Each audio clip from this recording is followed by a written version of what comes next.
तं येन नमः। श्रीचैतन्यमनोभीष्टं स्थापितं येन भूतले स्वयं रूपा कदा मह्यं ददाति स्वपदान्तिकं। वन्देऽहं श्रीगुरुं श्रीयुतापदकमलं श्रीगुरून् वैष्णवान् च श्रीरूपं साग्रजातं सहगण रघुनाथान्वितं तं सजीवं साद्वैतं सावधूतं पर्जन सहितं कृष्णचैतन्यदेवं श्रीराधाकृष्णपादान् सहगणललिता श्रीविशाखान्वितान् च नमो विष्णुपादाय कृष्णप्रेष्ठाय भूतले श्रीमते जयपताकस्वामी इति नामिने नमाचार्यपदाय निताय कृपाप्रदायिने गौरकतदामदय नगरग्रामतारिणे नमो विष्णुपादाय कृष्णप्रेष्ठाय भूतले श्रीमते भक्तिवेदान्ता स्वामी इति नामिने नमस्ते सारस्वती देवी गौरवाणी प्रचारिणे निर्विशेष शून्यवादी पाश्चात्यदेशतारिणे नमो महावदन्याय कृष्ण प्रेम प्रदायते कृष्णाय कृष्ण चैतन्य नामने गौरत्विषे नमः। हे कृष्णा करुण सिंधु दीनबंधो जगत्पते गोपेश गोपिका कांता राधा कांता नमस्तुते तप्त कांचन गौरांगी राधे वृंदावनेश्वरी वृषभानुसुते देवी प्रणमामि हरिप्रिये वाञ्छाकल्पतरुभ्यस्य कृपा सिन्धुभ्य एव च पतितानां पावनेभ्यो वैष्णवेभ्यो नमो नमः। जय श्री कृष्ण चैतन्य प्रभु नित्यानंद श्री अद्वैत गदाधर श्रीवासादि गौर भक्त वृंदा हरे कृष्णा कृष्णा कृष्णा हरे हरे हरे राम राम राम हरे हरे। हरे कृष्ण माता जी, धन्यवाद, प्रणाम।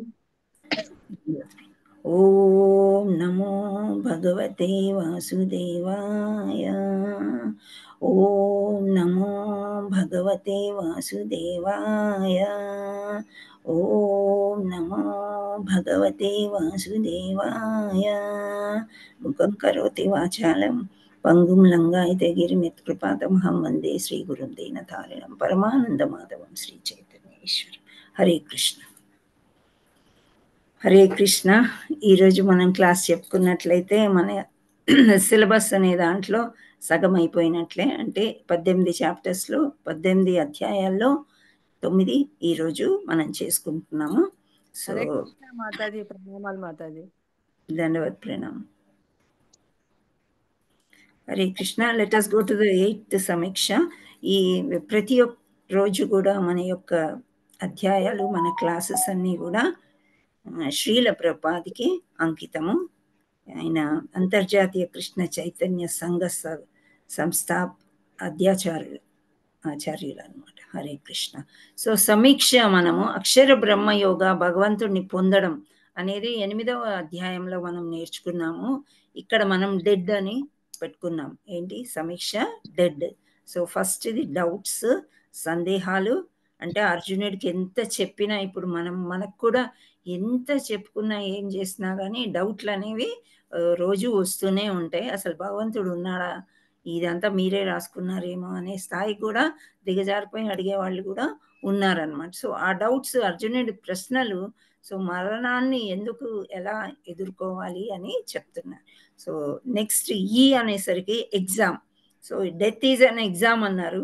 పరీక్ష అంటే మరణం.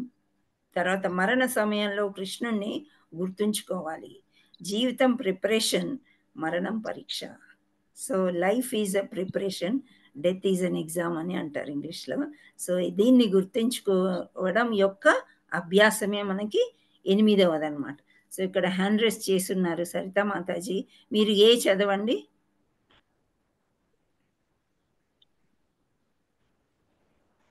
మీరు మైక్ ఆన్ చేసుకోండి అమ్మా. హరే కృష్ణ. అన్మ్యూట్ చేసుకోండి. Hare Krishna Mataji. Hare Krishna. A attaining the supreme, భగవంతుని పొందడం. ఓకే. ఆధ్యాత్మిక ప్రపంచం, భౌతిక ప్రపంచం. Okay. And next Ajay Chandra. Jayasri mataji D చదవండి. ఓకే మాతాజీ. హరే కృష్ణ మాతాజీ. సరిత మాతాజీ. డి చదవండి. డివోషన్. డివోషన్ భక్తి. 23 యోగములు మరి యోగులు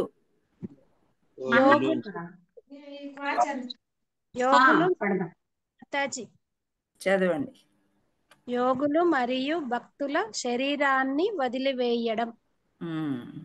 సో యోగులు మరియు భక్తులు శరీరాన్ని ఏ విధంగా వదిలివేస్తారు అనేది ఒక ఉదాహరణలాగా మనకి నారాయణే అంత్య నారాయణ అనేది ఒకటి ఇక్కడ అధ్యాయంలో మనం నేర్చుకున్నాము. ఇక్కడ మనం పరీక్ష ప్రిపేర్ లైఫ్ అంతా ప్రిపేర్ అవుతూనే ఉన్నాం. ఏంటి అంటే ఒక పెద్ద ఎగ్జామ్ ఎదుర్కోవడానికి. ఆ ఎగ్జామ్ ఏమంటారు? దాన్నే డెత్ అంటున్నారు, అంటే మరణం. ఇప్పుడు 4 అయితే మనకి లైఫ్ లో తప్పవని చెప్తున్నాం కదా. హరే కృష్ణ. ప్లీజ్ అందరూ మ్యూట్ లో ఉండండి. వాడుకునే వస్తువులు ఉన్నాయి. ఇది చూస్తే కానీ ఒకసారి నాకు ఒక ఐడియా రాదు. చాలా రోజులు అయింది కదా, అది అసలు యూజ్ చేయలేదు ఎప్పుడు. కృష్ణ మాతాజీ, రాజేశ్వరి. బయట తీయలేదు. ఓకే. సో ఇక్కడ మనము ఎక్కడున్నామంటే లైఫ్ అంతా కూడా మనము ఎగ్జామ్ లాగా ప్రిపేర్ అవుతూ డెత్ని ఫేస్ చేయడం అనమాట. అంటే preparation is to face the death అనేది మనము ఆ 8వ అధ్యాయంలో నేర్చుకున్నాము. సో యోగులందరూ కూడా బాగా ప్రార్థన చేసి భక్తితోని శరీరాన్ని వదిలేయడం జరుగుతుందన్నమాట. అంటే వాళ్ళ ఆత్మ గోలోకానికి లేదా మనం వైకుంఠానికి చేరుకుంటుంది అని చెప్పడం. ఈ సమీక్షలో మనం అక్షర బ్రహ్మ యోగ భగవంతుణ్ణి పొందడం అని నేర్చుకున్నాం. జ్ఞాన యోగం అయిపోయింది, మనకి భక్తి యోగం అయిపోయింది.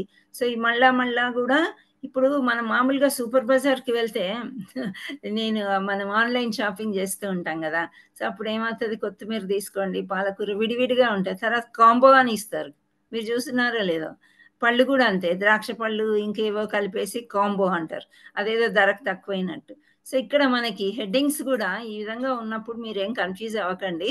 అంటే మనం ఒక్కొక్క మెట్టు పైకి ఎక్కే కొద్దీ ఇప్పుడు 9వ దానికి రావాలంటే ఇవన్నీ కూడా మనకు పూర్తిగా రెండు కలుపుకొని యోగాని తర్వాత జ్ఞానాన్ని యోగాలో ఎలా వాడాలి అనేది ఇక్కడ మనకి బాగా నేర్పించి ఉన్నారనమాట.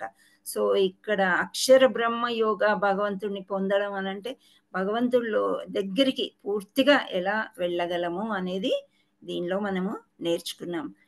9వ దానికి వెళ్దామా? హరే కృష్ణ. మాతాజీ. ఎస్. ఇక్కడ 9వ అధ్యాయాన్ని రాజవిద్య అన్నారనమాట. అంటే ఇక్కడ ఒక పెద్ద కిరీటం మనకు కనిపిస్తుంది కదా, అంటే it is king of knowledge అని అంటారనమాట. సో రాజులకే అంటే రాజు అంటే అందరికంటే పెద్దవాడు, రాజ్యాన్ని పరిపాలించే వాళ్ళని రాజు అని అంటాం. సో ఇక్కడ ఎన్నో నాలెడ్జ్ ఎన్నో అధ్యాయాలు మనం నేర్చుకుంటున్నాం. But this is king of knowledge అంటారు. అందుకని ఇక్కడ సంక్షిప్తం ఏమి ఇచ్చారంటే కింగ్ అని ఇచ్చారు. ఇక్కడ ఇంగ్లీష్ పదాలు ఇవ్వలేదు, దాన్ని మీరు ట్రాన్స్లేట్ చేసుకోగలరని నేను అనుకుంటున్నాను. సో కే అంటే ఇక్కడ స్వాతి సరిత చదివారు. స్వాతి మీరు చెప్పండి అమ్మా, ఈ వరుసగా చదవండి. హరే కృష్ణ. కే అంటే జ్ఞానము, ఐ అంటే ఊహాతీత సంబంధాలు, ఎన్ అంటే అర్చన చేయకుండుట, జి అంటే భక్తి యొక్క మహిమలు. మనము థ్యాంక్ యూ అమ్మా. హరే కృష్ణ. జ్ఞానం అంటే నాలెడ్జ్ అనుకోవచ్చు, ఐ అంటే ఇల్యూజన్ అనుకోవచ్చు, ఎన్ అంటే అర్చన చేయకుండా not doing the devotion, G అంటే గాడ్ అని చెప్పుకోవచ్చు, భక్తి యొక్క మహిమలు అంటే దేవుడి యొక్క మహిమలు అన్నమాట. సో ఇది సంక్షిప్తం. So let us go to the next. K అంటే జ్ఞానం, నాలెడ్జ్. Yes, next. ఇక్కడ గుప్త జ్ఞానం యొక్క దశలు. మీరేం చదవకండి అమ్మా, నేను చెప్పినప్పుడు హ్యాండ్ రైజ్ వాళ్ళు నా ఎదురుగా ఉన్నారు, వాళ్ళని అడిగినప్పుడు చదవండి. ఓకే. సో ఇక్కడ గుప్త జ్ఞానం యొక్క దశలు 9.1 నుంచి మొదలవుతున్నాయి. అంటే మొదటి దాంట్లో అది గుప్తము అంటే రహస్యం అనేది. రహస్యం అంటే చెవులో చెప్పుకునేది. ఇప్పుడు మామూలుగా రహస్యాలు ఎలా చెప్పుకుంటాం మనం? ఎవరికో నువ్వు ఎవరికి చెప్పకు, నీకు చెప్తున్నాను కానీ నువ్వు నాకు చాలా క్లోజ్ అని చెప్తున్నావు అని అంటారు. తీరా చూసేసరికి మనం ఇంకొక క్లోజ్ వాళ్ళకి చెప్తాం. అలా అలా అలానే అది స్ప్రెడ్ అయిపోతుంది. పెద్ద వార్తాపత్రికలో వచ్చే అందులో ఈ విషయమా నాకు తెలుసు, ఏదో గుప్తంగా ఉంచమంటే నేను గుప్తం అనుకున్నాను. సో ఇక్కడ కృష్ణుడిది కూడా అంతే అనమాట. గుప్త జ్ఞానం నీకు చెప్తున్నాను అర్జున అంటాడు. ఆ తర్వాత వెళ్ళి మళ్ళీ భగవద్గీత రాశారు. అంటే మనందరికీ కూడా తెలిసిపోయింది కదా, నేర్చుకోవడానికి మనం ప్రయత్నిస్తున్నాం. సో మనం నేర్చుకోవడమే కాకుండా పాటించడానికి కూడా ప్రయత్నాలు చేస్తున్నాం అనమాట. సో ఇది ఫస్ట్ పాయింట్ తీసుకున్నట్లయితే ఇక్కడ అన్ని చూస్తున్నారు కదా, కిరీటాలు అంటే రాజవిద్య కాబట్టి కిరీటాలు వేశారు. రహస్యమైనది దేహము ఆత్మల వ్యత్యాసం. ఇప్పుడు మనం మామూలుగా భగవద్గీత అంటే ఆత్మ గురించే తెలుసుకున్నాం, మేమంతా ఆత్మలమే, మా దేహాన్ని మేము పెద్దగా పట్టించుకోము అన్నట్టు మనకు కొంత నాలెడ్జ్ అనేది, కొంత జ్ఞానం అనేది మనకు వచ్చింది. ఇంకా ముందుకెళ్తే అతి రహస్యమైనది భక్తియుత సేవ యొక్క జ్ఞానం కృష్ణ సంబంధం. సో దేహము ఆత్మ కాకుండా మనకి ఇంకా కొంచెం రహస్యమైంది, అతి రహస్యం అంటే లిటిల్ హయ్యర్ అన్నమాట. సో భక్తియుత సేవ యొక్క జ్ఞానం అంటే భక్తిగా ఎలా ఉండాలి, సేవ ఎలా చేసుకోవాలి, కృష్ణుడితో సంబంధం ఏ విధంగా ఏర్పరచుకోవాలి అనేది లిటిల్ హయ్యర్ స్టేజ్. నెక్స్ట్ అత్యంత రహస్యం అనేది ఇంకా ఎక్కువ సీక్రెట్ అన్నమాట. సో అది ఏంటి, శుద్ధ భక్తియుత సేవ మరియు కృష్ణుని ప్రతిస్పందన. ప్రతిస్పందన రావాలంటే చాలా ఎక్కువ భక్తి చేయాలన్నమాట. ఇప్పుడు మనం Bhagavad Gita is manual of man kind అని ముందు చెప్పుకున్నాం మనం. అంటే ఈ విధంగా మనం నడుచుకున్నట్లయితే మన జీవితం సాఫీగా అది గడిచిపోతుంది అని. కానీ మన యొక్క అంబిషన్ ఏమవుతుంది, కృష్ణుడు మనకి మెల్లగా అన్ని చాప్టర్స్ చదివేసరికి లాస్ట్కి ఏమంటాడంటే, నేను నీకు అన్నీ చెప్పాను, మరి నువ్వు నా దగ్గరికి వస్తావా, ఇక్కడే దొర్లుకుంటూ జనన మరణాల మధ్యలో ఇక్కడే ఉంటావా, అది నువ్వే నిర్ణయించుకో అర్జున అని అంటాడు అనమాట. సో ఇప్పటికీ కూడా మనం భగవద్గీత ఈజ్ ఎ మాన్యువల్ అంటే మనం చక్కగా నడవడిక ఉండడానికి మాత్రమే. కానీ గోలోకం పోయింది. ఇప్పుడు కొన్ని సంవత్సరాల క్రిందట ఒక చిన్న ఉదాహరణ, మన నిజ జీవితంలో చనిపోయిన తర్వాత మనం ఏమవుతాము మనకి ఎవరికి తెలియదు. అంటే చనిపోయిన వాళ్ళు దేవలోకంలోంచి వచ్చి చెప్తారా మనకి, అదేమి ఉండదు. మనకి కొన్ని ప్రూఫ్స్ ఎలా ఉన్నాయంటే, ఇప్పుడు మనం అంబానీ ఫ్యామిలీలో ఎందుకు పుట్టలేదు, ఆ ఒక్క క్వశ్చనే మీరు క్వశ్చన్ చేసుకోండి, ఎందుకు పుట్టలేదు అక్కడ. ఇంకా చాలా లోవర్ లెవెల్లో ఉంటారు కదా, చండాలులు, లేకపోతే ట్రైబల్స్, బిచ్చగాళ్ళు రోడ్డు మీద. ఇంకా అప్పుడు మనకేమనిపిస్తుంది, అమ్మో నేను ఇలా ఇంత వర్స్ట్గా అయితే పుట్టలేదు, నేను ఎంతో అదృష్టం చేసుకున్నాను అని మనకు అనిపిస్తుంది. సో ఆ విధంగా ఈ క్వశ్చన్స్ వేసుకుంటేనే ఆ కర్మఫలం అనేది అర్థమైపోతుంది. ఆ కర్మఫలాన్ని ఎవరు చేస్తున్నారు అని అంటే, ఎవరో ఒకరు అతీతమైన వాళ్ళు ఉన్నారనమాట. ఆయన ఎవరు, భగవంతుడు కృష్ణుడు. ఇది మనం నమ్మినప్పుడు మనకు సులభతరం అయిపోతుంది. ఈ రహస్యమైంది అని చెప్పేసి గుప్త జ్ఞానం అంటున్నారు, కానీ అందరికీ చెప్తున్నాడు కృష్ణుడు, మీరెవరిని నేర్చుకోండి, నా దగ్గరికి వచ్చేయండి. ఏదో చిన్న పొరపాట్ల వల్ల మీరు అక్కడికి వెళ్ళారు, మీ అవస్థలు నేను చూడలేకున్నాను, నా దగ్గరికి వచ్చేయండి అని అరుస్తూ చెప్తుంటాడు కృష్ణుడు. కానీ మనకే అర్థం కాదనమాట. ఓకే, సో ఇది రహస్యం ఏంటి అనేది మనం నెక్స్ట్ స్లైడ్లో తెలుసుకుందాం. హరే కృష్ణ. ఇక్కడ ఈ జ్ఞానాన్ని అర్థం చేసుకోవడానికి ఉండవలసిన 2 అర్హతలు ఇక్కడ చూడండి. మనం ఏదైనా చదువుకోవాలనుకుందాం, ఇప్పుడు డిగ్రీ వెళ్ళాలి, డిగ్రీ చదువుకోవాలనుకోండి, okay, BSc, BA or BCom ఇలాంటి డిగ్రీస్ ఆర్ బీటెక్, దానికి ఒక అర్హత అనేది ఉంది, అంటే ఇంటర్మీడియట్ పాస్ అయ్యి ఉండాలి. కానీ ఓపెన్ యూనివర్సిటీస్ ఉన్నాయి కొన్ని, డైరెక్ట్గా 18 ఏళ్ళు నిండినట్లయితే they can go directly to degree exam చదివి పాస్ అవ్వచ్చు అని. కానీ వాళ్ళకు ఉండే జ్ఞానానికి వీళ్ళకు ఉండే జ్ఞానంకి డిఫరెన్స్ చాలా ఉంటుంది, అవునా కాదా, ఉంటుంది కదా. సో ఇలా డిఫరెన్స్ ఉంటుంది. అలాగే మనం ఏదో భగవద్గీత ఒక్కసారి చదివేశాము అంటే మనకు అర్థం కాదు, చాలా చదువుతూ దానికి అర్హతలు ఇక్కడ భగవంతుడు చెప్తున్నాడు. ఏంటి ఆ భగవద్గీత చదివిన కొందరికి ఎందుకు అర్థం కాదు అంటే, అనసూయవ, ఇక్కడ అసూయ లేకుండా ఉండుట, అనసూయవ అని అంటున్నారు. అంటే అసూయకి ఆపోజిట్ అనసూయ. ఓకే, అంటే అసూయ లేకుండా ఉండడం అనమాట.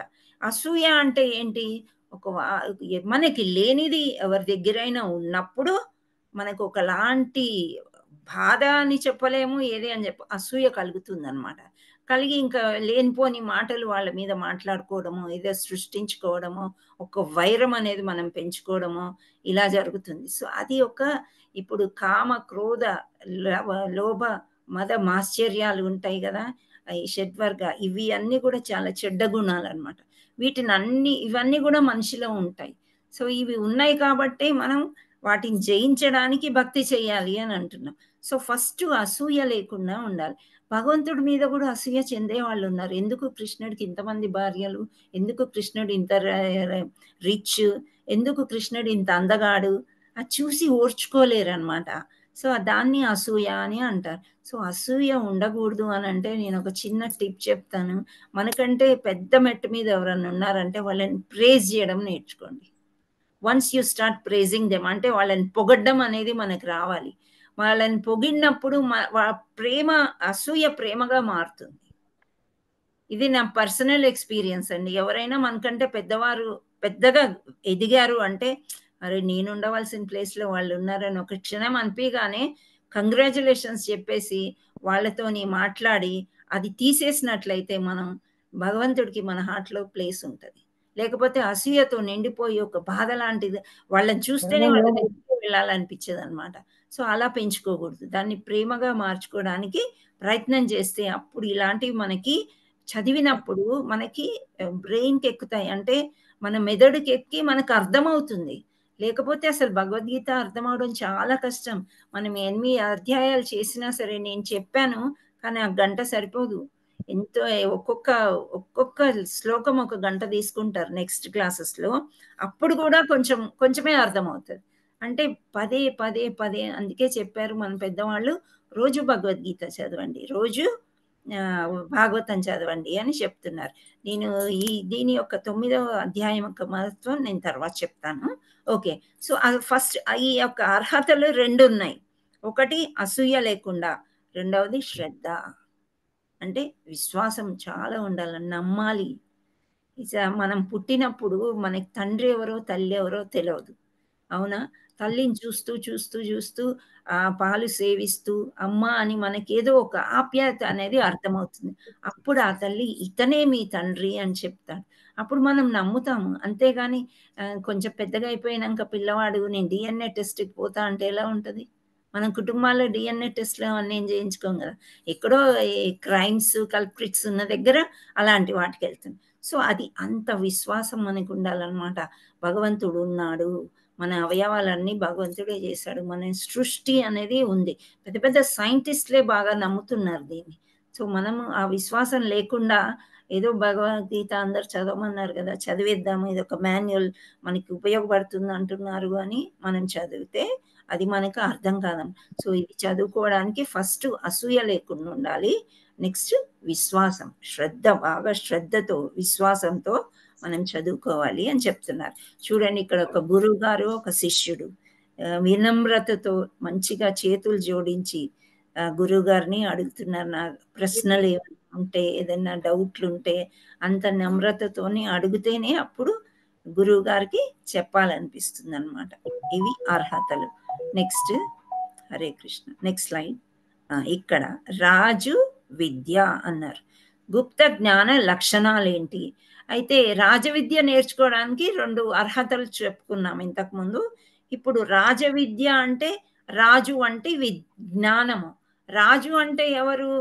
అందరిలోకి ప్రజల్ని పరిపాలించేవాడు, అందరిలోకి పెద్ద లీడర్ని రాజు అని అంటాం. మనకి ఇక్కడ మామూలుగా చూసుకున్నట్లయితే ప్రైమ్ మినిస్టర్ అంటాం, అవునా? సో అలా అన్నమాట. సో రాజవిద్య అంటే రాజు అంటే జ్ఞానం అన్నమాట. ఈ రాజులు పెద్దవాళ్ళు ఎలా వస్తారు? రాజులు ఎలా అవుతారు? అసలు వాళ్ళ యొక్క అర్హతను బట్టే అవుతారు, అంతేగాని ఎవరు పడితే వాళ్ళు రాజులు అవ్వరు. మనం ప్రైమ్ మినిస్టర్ కానీ, చీఫ్ మినిస్టర్ కానీ కొన్ని అర్హతలు ఉండాలి వాళ్ళకి. అప్పుడే ఆ నామినేషన్కి వాళ్ళు అలౌడ్ అనమాట. వాళ్ళని రాని ఫామ్ ఫిల్ చేయడం అవన్నీ ఉంటాయి కదా, అవన్నీ వచ్చిన తర్వాత అప్పుడు ఓట్లు నెక్స్ట్. సో అలా రాజు అంటే అందరికంటే పెద్దవారు. సో రాజు అంటే జ్ఞానం.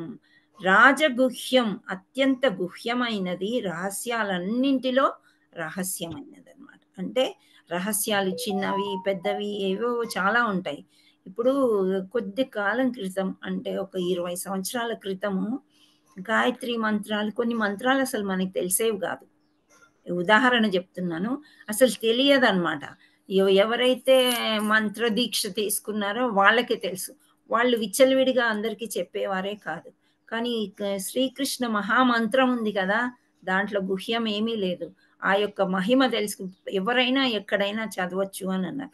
సో ఇక్కడ రాజగుహ్యం అనంటే పెద్ద రహస్యం, అత్యంత గుహ్యం. రహస్యాలన్నింటిలోకి కూడా రహస్యమైనది రాజగుహ్యం. పవిత్రం అంటే శుద్ధ జ్ఞానం, ఇది శ్రేష్టమైనది అనమాట.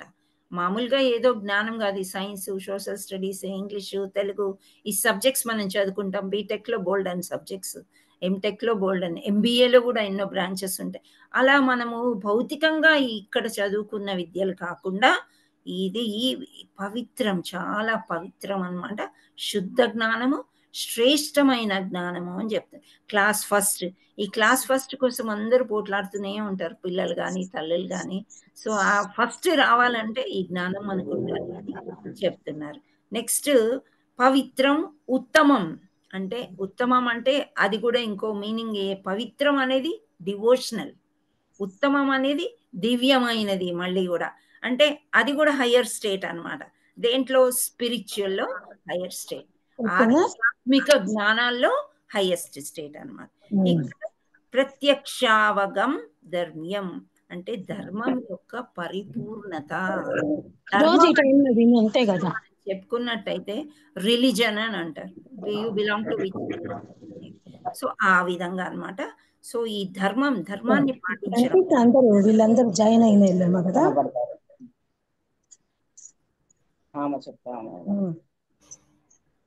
హరే కృష్ణ. ఓకే, ఇక్కడ ధర్మం అంటే అన్ని, ధర్మరాజు అంటారు యుధిష్ఠిర్ని, ధర్మాన్ని పాటిస్తాడు కాబట్టి. సో అంటే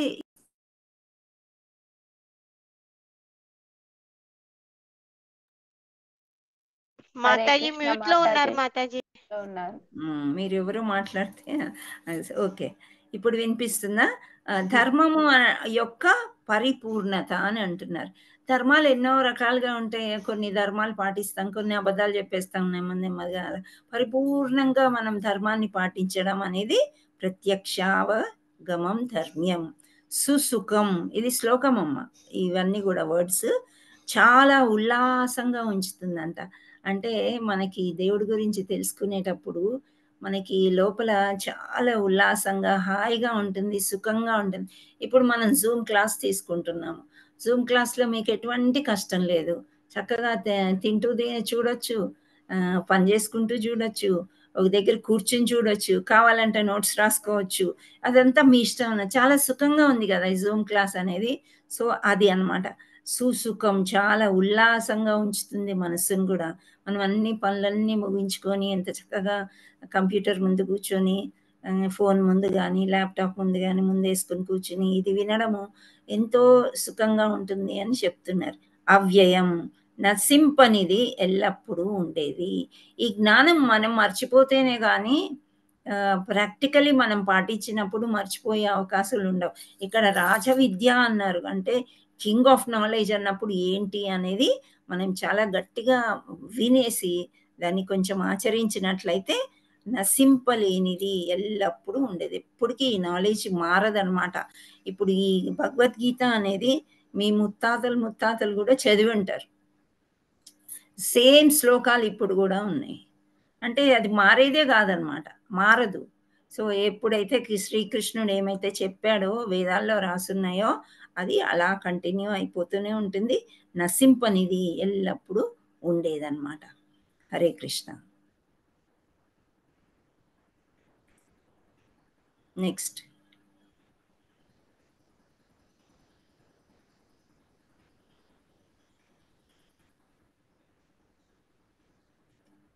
సో నాలెడ్జ్ అనేది రాజవిద్య మనం నేర్చుకున్నాము.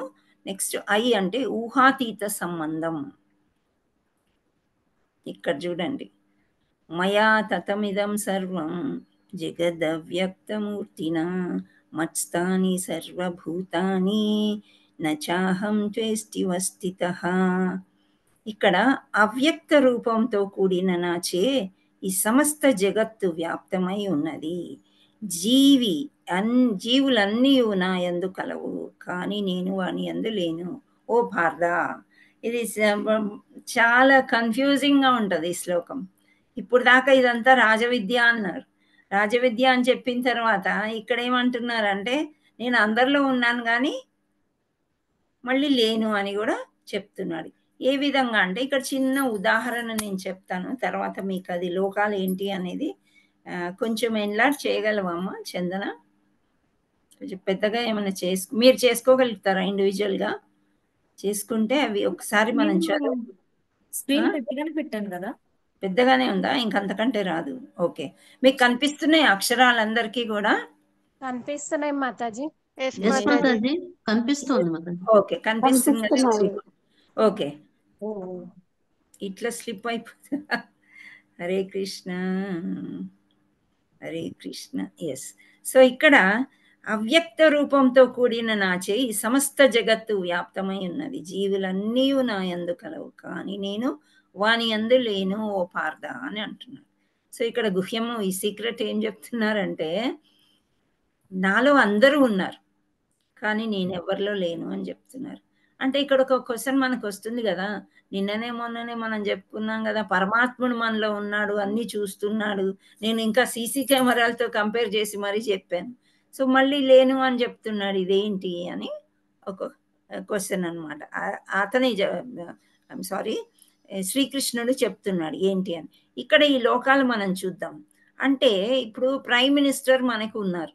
ఉదాహరణ, ప్రైమ్ మినిస్టర్ మనకి వేరియస్ స్టేట్స్ ఉన్నాయి ఇండియాలో, అవునా?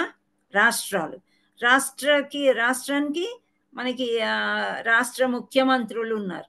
సో మనకి ఏదైనా కావాలంటే ఆ ముఖ్యమంత్రి కింద మినిస్టర్ దగ్గరికే వెళ్తాం కానీ డైరెక్ట్గా నరేంద్ర మోడీ గారి దగ్గరికి వెళ్ళాం కదా. సో ఆయనకి ఏంటంటే ఆయన దగ్గర మన మొత్తం ఇండియన్ ప్రజలందరూ కూడా ఆయన వారే, కానీ మనకి ఆయన లేరు. ఉన్నారా? లేరు. వీళ్ళ ద్వారా వెళ్తేనే మనకి దొరుకుతారనమాట. సో ఆ విధంగా ఇక్కడ శ్రీకృష్ణుడు కూడా అంటున్నాడు, అందరూ నాలో ఉన్నారు కానీ నేను వాణి యందు లేను అని చెప్తున్నాడు అనమాట. అంటే మొత్తం వ్యాప్తమైపోయినాను కానీ ప్రత్యేకంగా వీళ్ళకి అని నేను లభించకపోవచ్చు సమయానికి అని చెప్తున్నారు. అంటే ఆ రూపంలో, వేరే రూపంలో కూడా ఉండొచ్చు. ఇప్పుడు సూర్యుడు ఉన్నాడు, సూర్య కిరణాలు నీళ్ళ మీద పడతాయి, ఇళ్ళ మీద పడతాయి, పూరి గుడిసె మీద పడతాయి, మలమూత్రాలు ఉండే దగ్గర కూడా సూర్యకిరణాలు పడతాయి. అది శౌచమా అశౌచమా అని సూర్యుడు ఆలోచించాడు కదా. సో ఆ విధంగా పడుతూనే ఉంటాయి. అలా ఆయన ప్రసరణ అన్ని చోట్ల ఉంటుంది కానీ ఆయన అన్ని చోట్ల లేడు అని చెప్తున్నాడు ఈ శ్లోకంలో. ఇక్కడ అన్ని ఇంగ్లీష్లో ఉన్నాయి, చిన్న పదాలే కాబట్టి మీరు చూసుకోవచ్చు. ఇక్కడ యు ఆర్ హియర్ అని ఉంది మధ్యలో, చూస్తున్నారా? Hare Krishna. You are here అనేది ఇక్కడ ఉందమ్మా. ఉంది మాతాజీ, అది మధ్యలో ఉందన్నమాట. ఓకే, ఎర్త్ ప్లానెట్ యూనివర్స్ అనుకుందాం, ప్లానెట్ కాదు యూనివర్స్. అంటే ఎన్నో ప్లానెట్లు, ఎన్నో లోకాలు కలిసినాయి అన్నమాట. ఓకే, సో ఇది మనం అక్కడ మధ్యలో ఉన్నాం. ఇక్కడ ఏమంటున్నాం, ఇక్కడ ఎర్త్ ప్లానెట్ అని ఉంది ఇక్కడ. ఓకే, భూలోకము, earth planet. Okay, earth is a planet. So earth. So భూలోకానికి పైన కొన్ని లోకాలు ఉన్నాయి, కనిపిస్తున్నాయా? ఇవన్నీ కూడా నేను ఆరో మార్క్ ఇలా తిప్పుతున్నాను.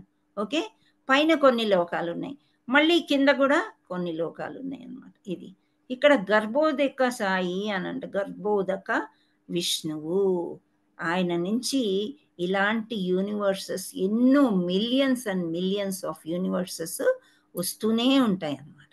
ఓకే, సో మనం ఉండేది ఇక్కడ ఎర్త్ ప్లానెట్లో ఉన్నాం. సో మనం పైలోకాలకి, ఇప్పుడు దేవి దేవతలకి పూజ చేస్తే ఎక్కడికి వెళ్తాము అనేది, ఇవన్నీ కూడా భువర్లోక, స్వర్గలోక, మహర్లోక, తర్వాత ఇవన్నీ కూడా తపోలోక, ఇవన్నీ దాటుకుని వెళ్తే జడ జగత్ అని ఉంది. అంటే జగత్ అంటే భగవంతుడు అనమాట. అంటే వైకుంఠం దగ్గరికి మనం ఈ విధంగా వెళ్ళగలుగుతాం. ఇవన్నిటిని హయ్యర్ ప్లానెట్స్ అని అంటారు. Okay, it's earth is middle planet. So next lower planet. ఇవన్నీ లోవర్ ప్లానెట్స్ ఎలా ఉన్నాయంటే అతల, వితల, సుతల, తాపాల, మహాతల, తలాతల, మహాతల, పాతాళ, రసాతల, పాతాళ. సో ఇవి పాతాళ లోకానికి పోతావు పాపం చేసుకుంటే అని మామూలుగా తిడుతుంటారు కదా పెద్దవాళ్ళు ఎప్పుడైనా. సో పాతాళ లోకం అంటే ఇవన్నీ కూడా మోస్ట్లీ రాక్షసుల లోకాలన్నమాట. సో మనం రాక్షస లోకాలకి వెళ్ళొచ్చు, లేదా పై లోకాలకి వెళ్ళొచ్చు, లేదా మధ్యలోనే దొర్లుకుంటూ ఇక్కడ ఎర్త్ మీద, ఎర్త్ ప్లానెట్ అన్నాం కదా, భూలోకంలో కూడా మనం అలాగే ఉండిపోవచ్చు దొర్లుకుంటూ. ఈ విధంగా మనకి భగవంతుడు ఏం చెప్తున్నాడంటే ఈ మొత్తం ఇన్ని లోకాలు ఉన్నాయి కదా, పై లోకాలు, క్రింద లోకాలు, ఎర్త్. చూస్తున్నారా, ఇలా తిప్పుతున్నాను నేను ఆరో మార్కు. ఇవన్నీ కూడా నా నుంచే వచ్చినాయి. ఇక్కడ చూస్తున్నారా ఈ పేగు అంటే తామర కాడ. యాక్చువల్లీ మామూలుగా అనుకోవాలంటే ఇక్కడి నుంచి వచ్చేసరికి బ్రహ్మ అన్నమాట. బ్రహ్మ నుంచి సృష్టి వస్తుంది, కానీ ఈ సృష్టి కర్త శ్రీకృష్ణుడు మహావిష్ణువు. అర్థమవుతుందా? బ్రహ్మ నుంచి బ్రహ్మకి ఇచ్చేసాడు అన్నమాట. ఫస్ట్ బ్రహ్మని పుట్టించిన తర్వాత ఇంకా నువ్వు సృష్టి చూసుకోని ఆయన అని అన్నాడు. ఓకే, సో ఈ జగత్ నుంచి వస్తుంది అన్నమాట అన్ని కూడా, సృష్టి అనేది జరుగుతుంది. ఇందాక నేను కృష్ణుడు అని చెప్పుంటాను, ఐఎమ్ సారీ, ఇక్కడ బ్రహ్మ. ఓకే, సో బ్రహ్మ నుంచి అన్నీ వస్తూ ఉంటాయి అన్నమాట. రైట్. సో ఇదంతా ఇట్లాంటి యూనివర్సెస్ చాలా చాలా చాలా ఉంటాయి అన్నమాట. సో అది కొన్ని లోకాలు కావు, చాలా ఎక్కువ లోకాలు. సో హరే కృష్ణ మాతాజీ. హరే కృష్ణ మాతాజీ, పాతాళ గంగా అంటారు కదా, ఈ లోకం నుండే వస్తుందా? భూలోకంలోనేనమ్మా, పాతాళానికి వెళ్ళేది లేదు. పాతాళ లోకం కాదు అది, భూలోకంలోనే పాతాళ గంగా అంటే కింద లోయలో ఉంది కాబట్టి అలా అంటారు అంతే. ఓకే, పాతాళ లోకం ఈజ్ డిఫరెంట్.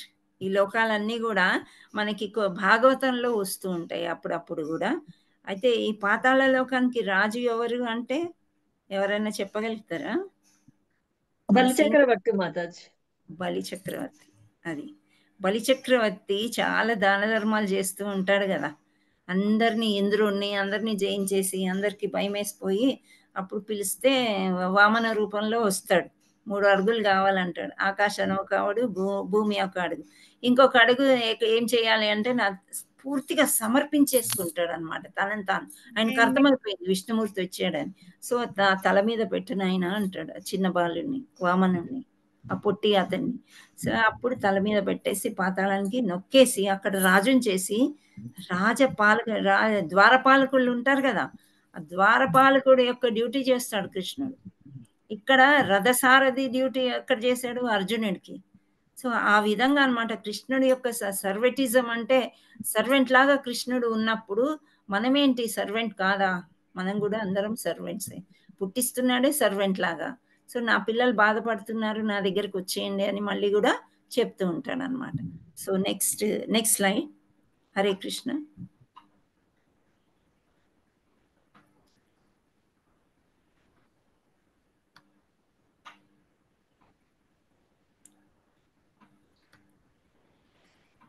ఒక నిమిషం, నాకు ఇక్కడ కంప్యూటర్ డిస్టర్బ్ అయింది. Okay, so next 9.10. మయా దక్షేణ ప్రకృతి సూయతే సచరాచరం హేతునానేన కౌంతేయ జగద్విపరివర్తతే. సో ఇక్కడ ఓ కౌంతేయ, నా శక్తులలో ఒకటైన ఈ భౌతిక ప్రకృతి నా అధ్యక్షతన వర్తించుచు స్థావర జంగములను సృష్టించుచున్నది. దాని నియమములను అనుసరించియే ఈ జగత్తు మరల సృష్టించబడు లయము పొందుచున్నది అని చెప్తున్నారు అనమాట. ఇక్కడ తృణావర్త శ్రీకృష్ణుడు చిన్నగా ఉన్నప్పుడు ఒక గాలి ధూమరం లాగా వస్తాడు, వచ్చి ఆ కృష్ణుడిని ఎత్తుకుపోతాడు అనమాట. అది ఆ బొమ్మ అది వేశారు.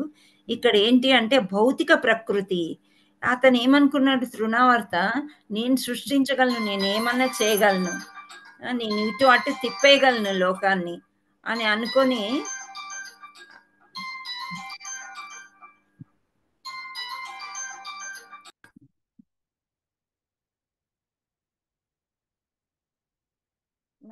ప్రత్యక్షేణ ప్రకృతి సూయతే సచరాచరం.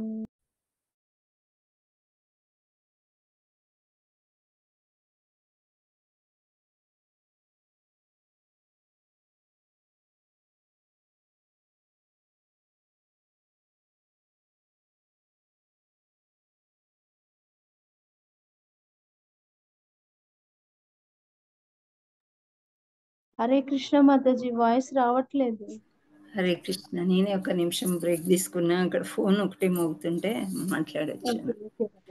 సో ఇక్కడ ఈ ప్రకృతి కూడా ఈ నాశక్తుల చేతనే ఇక్కడ ఉదాహరణ మనం చెప్పుకుంటే త్రినవర్త ఏం చేస్తాడు, పెద్ద గాలి దుమరం సృష్టిస్తాడు అనమాట బృందావనం. ఎందుకు అంటే కంసుడు పంపించాడు, పోయి కృష్ణుని వెతికి పట్టుకుని చంపేసేయని చెప్పేసి. సో ఆ గాలి దుమరం లేపి ఇలా బాగా ఒక ఏమంటారు దాన్ని, ఫ్లడ్స్ వచ్చినప్పుడు వస్తాయి కదా, సో ఆ విధంగా అనమాట. ఆ గాలి దుమరం బాగా వచ్చేసి అందులో ఆ గాలి దుమ్ము ధూళి వల్ల అందరు కళ్ళు ఉంటాయి. సుడిగాలి. థ్యాంక్ యూ అమ్మ. ఆ సుడిగాలిలో నెమ్మదిగా కృష్ణుడిని ఎత్తుకుపోయే ఛాన్స్ ఉందని చెప్పి అతనే చేశాడు అనుకుంటున్నాడు, కానీ సృష్టి నేను చేశాను అని కృష్ణుడు చెప్తున్నాడు. అది ఆ విధంగా జరగాలి, అది ఒక లీల జరగాలి కాబట్టి ఆ లీలని జరిపించాడు అనమాట. సో ప్రకృతిలో ఏది జరిగినా కానీ దీనివల్ల జరిగింది దానివల్ల జరిగింది అనుకు, కానీ అర్జున ఇది నేనే చేస్తున్నాను అని శ్రీకృష్ణుడు చెప్తున్నాడు అనమాట. హరే కృష్ణ. నెక్స్ట్ హరే కృష్ణ. ఊహాతీత సంబంధం అంటే ఇక్కడ ఊహాతీతమైన అతని సంబంధాలు సకల జీవులతో విశ్వంతో అని చెప్పుకోవడం అన్నమాట. సకల జీవులు అంటే మనం సర్వభూతానం అని చెప్పుకున్నాం, అంటే ప్రతి ఒక్క జీవిలో పరమాత్ముడు ఉన్నాడు, కృష్ణుడు ఉన్నాడు. ఓకే, సో ఇంకా విశ్వంతో అంటే ఈ యూనివర్స్ ఏదైతే మనం చెప్పుకునే ఈ విశ్వం అంతటా కూడా భగవంతుడు ఉన్నాడు. మనం ఒక రాయిలో ఉన్నాడా, కొండలో ఉన్నాడా, నీళ్ళల్లో ఉన్నాడా, అగ్నిలో ఉన్నాడా అనుకుంటే ఉన్నాడు అని ఇంతకుముందంతా కూడా మనం చదువుకున్నాం కదా. సో ప్రహ్లాదుని వాళ్ళ తండ్రి ఇదే టెస్ట్ చేస్తాడు, దీంట్లో ఉన్నాడు, ఇందు గలడు అందు లేదందు సందేహము వలదు తండ్రి అని చెప్తాడు అనమాట. అంటే ఓ దాంట్లో ఉన్నాడు, ఓ దాంట్లో లేడు అని ఏం లేదు, అన్నిట్లో ఉంటాడు. ఈ స్తంభంలో ఉంటాడా, ఉంటాడు. ఆ స్తంభాన్ని పగలగొట్టేసరికి నరసింహ అవతారం వచ్చేస్తుంది అనమాట. సో మొత్తం విశ్వంలో అన్నిట్లో కూడా మన అసక్తత అంటే అటువంటి విషయాలను ప్రాపంచిక తర్కం మరియు కారణం ద్వారా అర్థ చేసుకోవడంలో మనం ఉందన్నమాట. సో మనం ఎప్పుడు కూడా నమ్మము ఇట్లాంటివి. ఒక మానవుడు చేసిందంటే నమ్ముతాం. సునీత విలియమ్స్ పై ఆకాశంలో కంటే చంద్రుడి దగ్గరికి వెళ్ళి 6 నెలలు ఉండొచ్చిందంటే ఓహో ఇంత గ్రేట్, మా సైన్స్ ఇంత పెరిగింది అది ఇది అనుకుంటాం. కానీ ఆమె ఉండడానికి కారణం ఏంటి? భగవంతుడు ఏం చెప్తున్నాడు, సైంటిస్టులలో విజ్ఞానం కూడా నేనే అని చెప్పాడు. ప్రతి ఒక్కటి కూడా స్త్రీలలో తెలివిని కూడా నేనే అని అంటాడు, జ్ఞాపక శక్తి నేనే అంటాడు, మరుపు నేనే అంటాడు. సో అది అందుకని ఆమె కూడా నమ్మింది అనమాట. సరే నేను ఇలా వెళ్ళాలనుకున్న ఒక భగవద్గీతని మళ్ళీ వినాయక పటాన్ని తీసుకొని వెళ్ళి మళ్ళీ క్షేమంగా తిరిగి వచ్చి మళ్ళీ బాగానే అందరికీ చెప్పింది, భగవద్గీత నన్ను కాపాడింది అని చెప్పేసి. అంటే దేవుడి యొక్క ఆకాంక్ష కూడా ఉండింది. సరే వీళ్ళకి జ్ఞానం కావాలనుకుంటున్నారు, ఈ విజ్ఞాన్ని మనం ఇస్తాం. సో ఆ విజ్ఞానం వచ్చింది కాబట్టే, అంటే సైన్స్ పెరిగింది కాబట్టే మనం ఈ విధంగా జూమ్లో క్లాస్ తీసుకోగలుగుతున్నాం. లేదా మనం అందరం గుడిలో ఒక దగ్గర గ్యాదర్ అయ్యి ఒకరింట్లో గ్యాదర్ అయ్యి చెప్పుకోవాలంటే బస్సులు ఎక్కి ట్రైన్లు ఎక్కి నడకదారిన కొంచెం ఇబ్బంది కలిగేది. అందరూ వచ్చేవారో కాదో మనకు తెలియదు. ఇక్కడ మనకి 96 ఉండేవారు, 58కి దిగింది. I don't know the reason ఏంటి అనేది. మరి క్లాస్ నచ్చట్లేదా, టైం నచ్చట్లేదా, అదేంటి అనేది వాళ్ళు తర్కించుకోవాలి. బాగుంది బాగుంది అంటారు, మళ్ళీ రాలేకపోతున్నారు. కొందరేమో మర్చిపోతున్నాం అంటున్నారు క్లాస్ సమయం. ఒక అలారం పెట్టుకుని ఈ క్లాస్ నచ్చినట్లయితే ఆ టైంకి అటెండ్ అవ్వడానికి ప్రయత్నం. రికార్డింగ్ విన్నదానికి లైవ్ విన్నదానికి తేడా చాలా ఉంటుంది. లైవ్లో మీ డౌట్స్ అడగొచ్చు, మీరు మాట్లాడచ్చు. రికార్డింగ్ అంటే జస్ట్ వింటూ పోవడమే కదా. రికార్డింగ్ పెట్టుకోగానే ఒక్కోసారి నిద్ర కూడా వస్తుంది. పడుకుని పూర్తిగా వినే అవకాశం నీళ్ళగా ఉంది పారోష వద్దంటే తీసుకొని చంపిన తగ్గిపోతుంది. తీసుకొని నీళ్ళు సో ఒక చుక్క తాగానే కడుపులో తిప్పించాం సప్పగా లైట్ గా ఏది పని. అనురాధ మాతాజీ ప్లీజ్ మ్యూట్ లో ఉండండి అమ్మా. హరికి థ్యాంక్ యూ. సో ఇక్కడ ఇదన్నమాట. నెక్స్ట్ ఊహాతీత ఇల్యూషన్.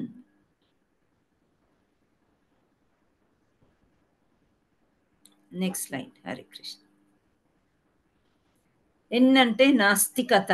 నాస్తికత అంటే అసలు నమ్మకపోవడం అన్నమాట. సో అసలు దేవుడు ఉన్నాడు అంటే నమ్మరు చాలామంది. లేదు నేను కష్టపడే నేను సంపాదించుకున్నాను, నా తెలివితోనే నేను. ఇదంతా అజ్ఞానం.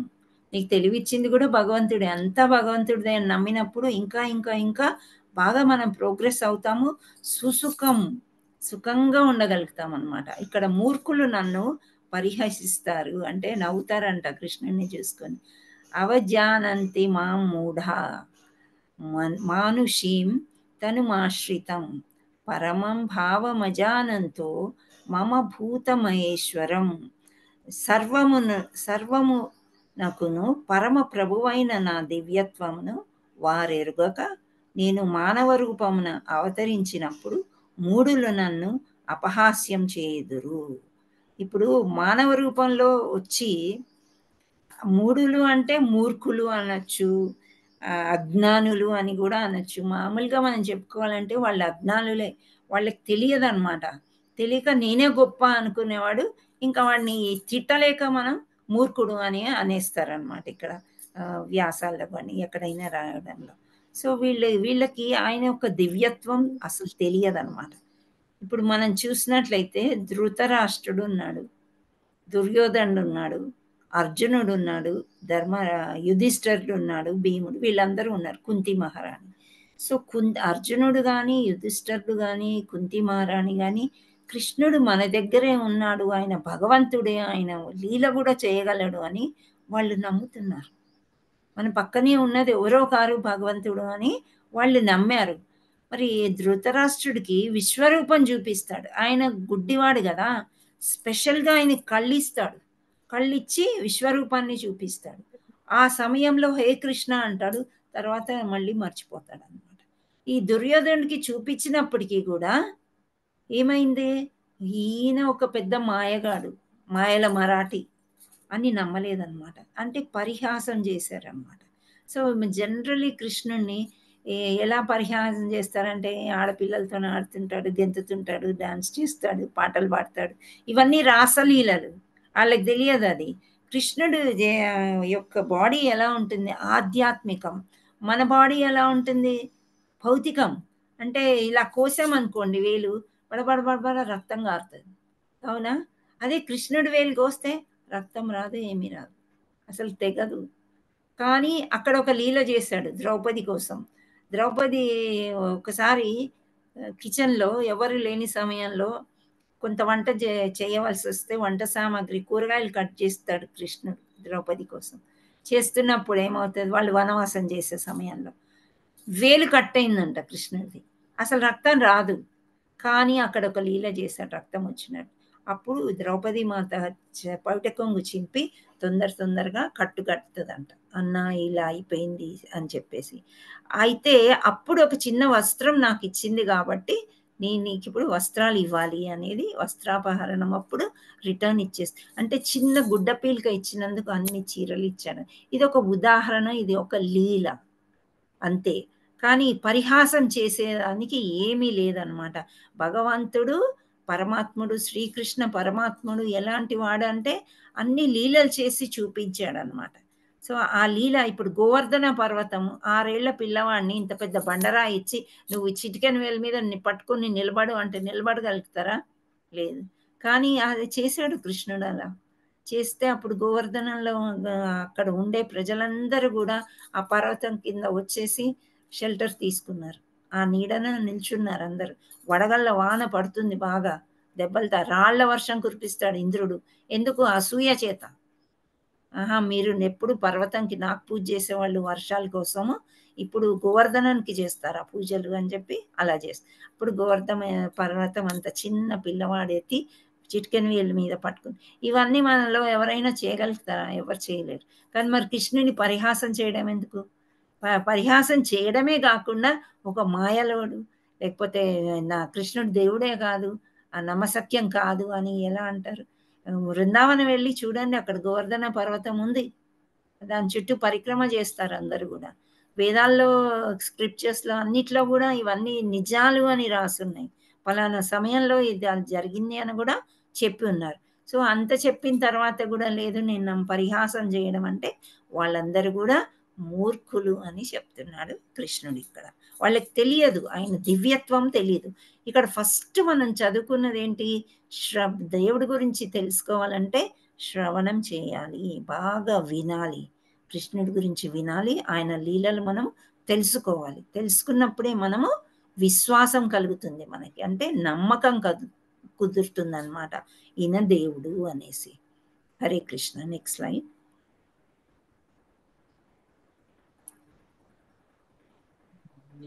కృష్ణుని యొక్క తిరస్కారము. మోగ సామోగ కర్మణు మోగ జ్ఞాన విచేత సహా రాక్షసీమానుసురీం చైవ ప్రకృతిం మైహినీం శ్రితాః.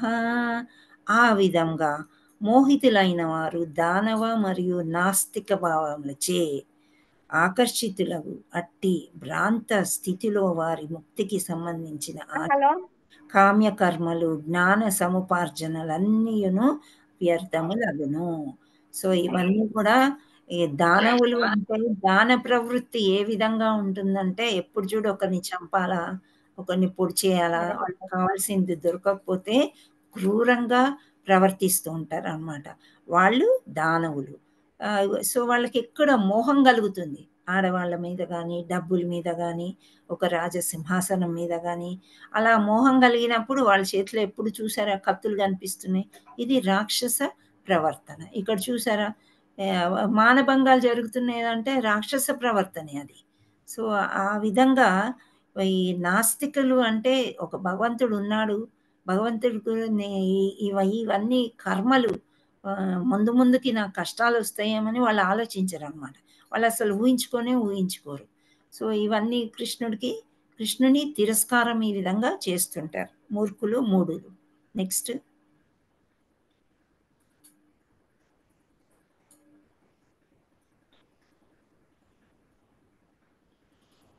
హరే కృష్ణ. ఓకే. ఎవరు మహాత్ముడు? చదువుతారు? చదవలేవు అనుకుంటున్నా. ట్రై చేస్తావా? చదువు, తాత్పర్యం చదువుది కానమ్మా. ఓకే, నేను శ్లోకం చదివిస్తాను. మహాత్మానస్తు మాం పార్థ దైవీం ప్రకృతిమాశ్రితాః భజంత్యనన్యమానసో జ్ఞాత్వా భూతాదిమవ్యయం. ఇప్పుడు తాత్పర్యం చదువమ్మా. హరే కృష్ణ. సరిత మాతాజీ. హరే కృష్ణ. హరే కృష్ణ. ఓ పార్థ, చిత్తులు కానటువంటి మహాత్ములు మాత్రమే దైవకృతిని ఆశ్రయించి యుందురు.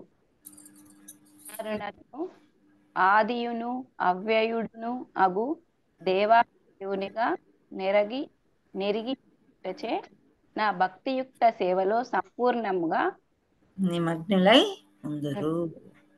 ఓకే, సో ఇక్కడ ఏమవుతుందంటే ఆపోజిట్ అన్నమాట. ఇందాక నాస్తికులు అన్నాము, మూర్ఖులు అన్నాము. ఓకే, సో ఇక్కడ మహాత్ములు. ఎవరు మహాత్ములు అంటే ఇంతకుముందు 8వ శ్లోకంలో 8వ అధ్యాయంలో మనం మహాత్ములు నా దగ్గరికి వచ్చినప్పుడు మళ్ళీ తిరిగి ఈ అశాశ్వతమైన భూలోకానికి రారు అని చెప్పాడు. సో మహాత్ములు ఎవరు అని అంటే భ్రాంతాచిత్తులు కానట్టి వాళ్ళు ఇల్యూషన్లో ఉండరు అనమాట.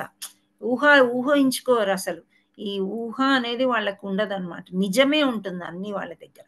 సో భగవంతుడు అనేవాడు నిజము. సో ఆ దైవీ ప్రకృతి ఆశ్రయించి ఉందురు.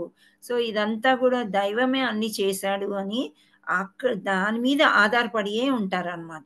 వారు నన్ను ఆదియును అంటే స్టార్టింగ్, అవ్యయుడు అగు అంటే అంతం లేదు, ఆది లేదు శ్రీకృష్ణుడికి. ఆదియు అంతము లేనివాడని వాళ్ళు వాళ్ళు తెలుసుకున్నారనమాట. తెలుసుకొని ఎప్పటికీ కూడా భక్తియుక్త సేవలోనే వాళ్ళు సంపూర్ణంగా నిమగ్నులై ఉంటారు. అది 9.13లో చెప్తున్నారు. నెక్స్ట్. ఇది చాలా చాలా మంచి శ్లోకం అమ్మ. సతతం కీర్తయంతో మాం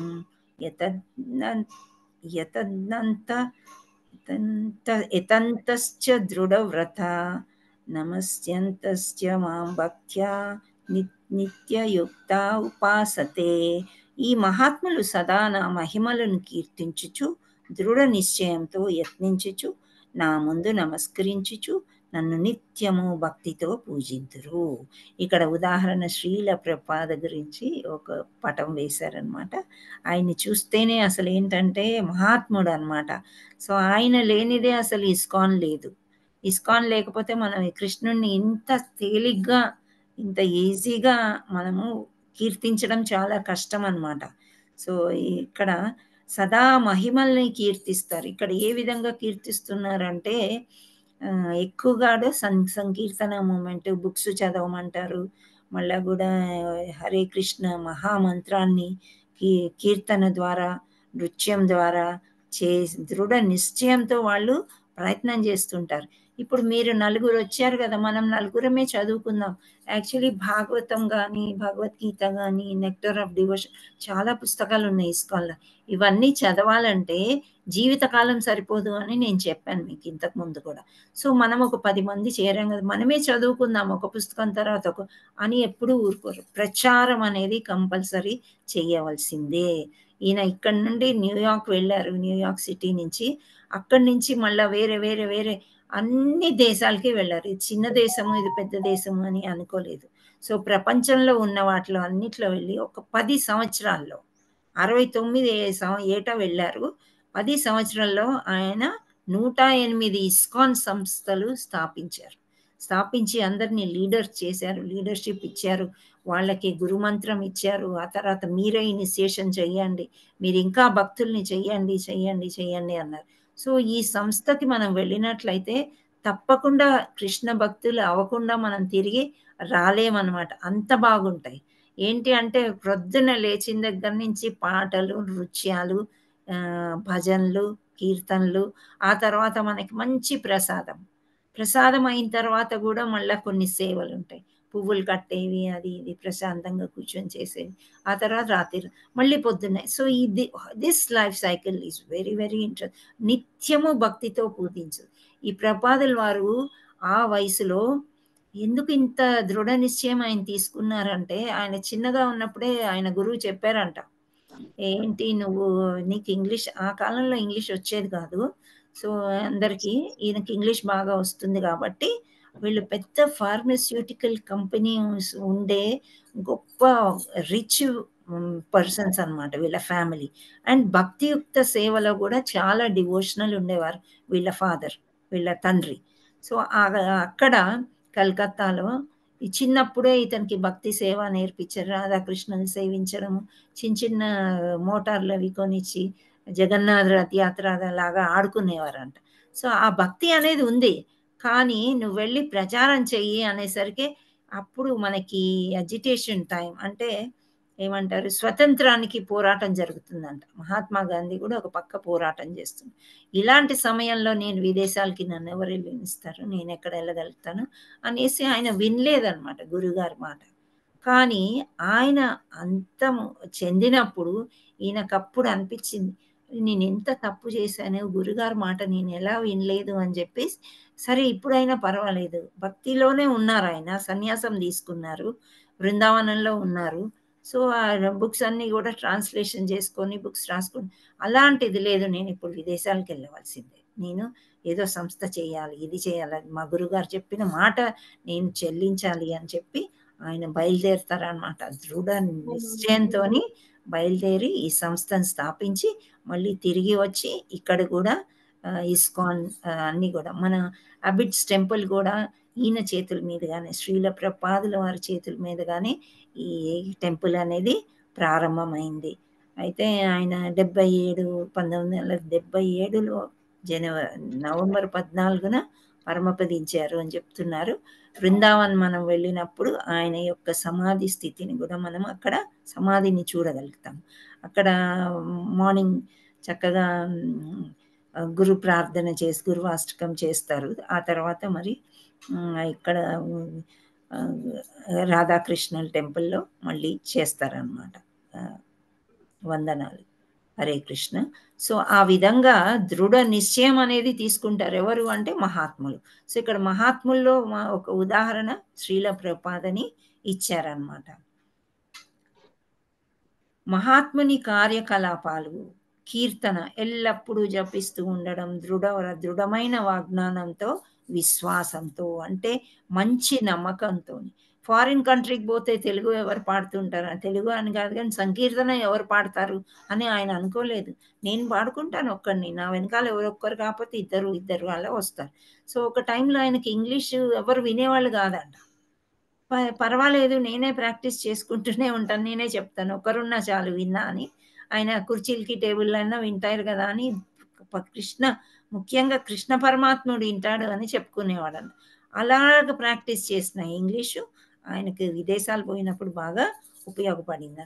సో ఆడ దృఢ వాగ్దానంతో, విశ్వాసంతో ఉంటారంట.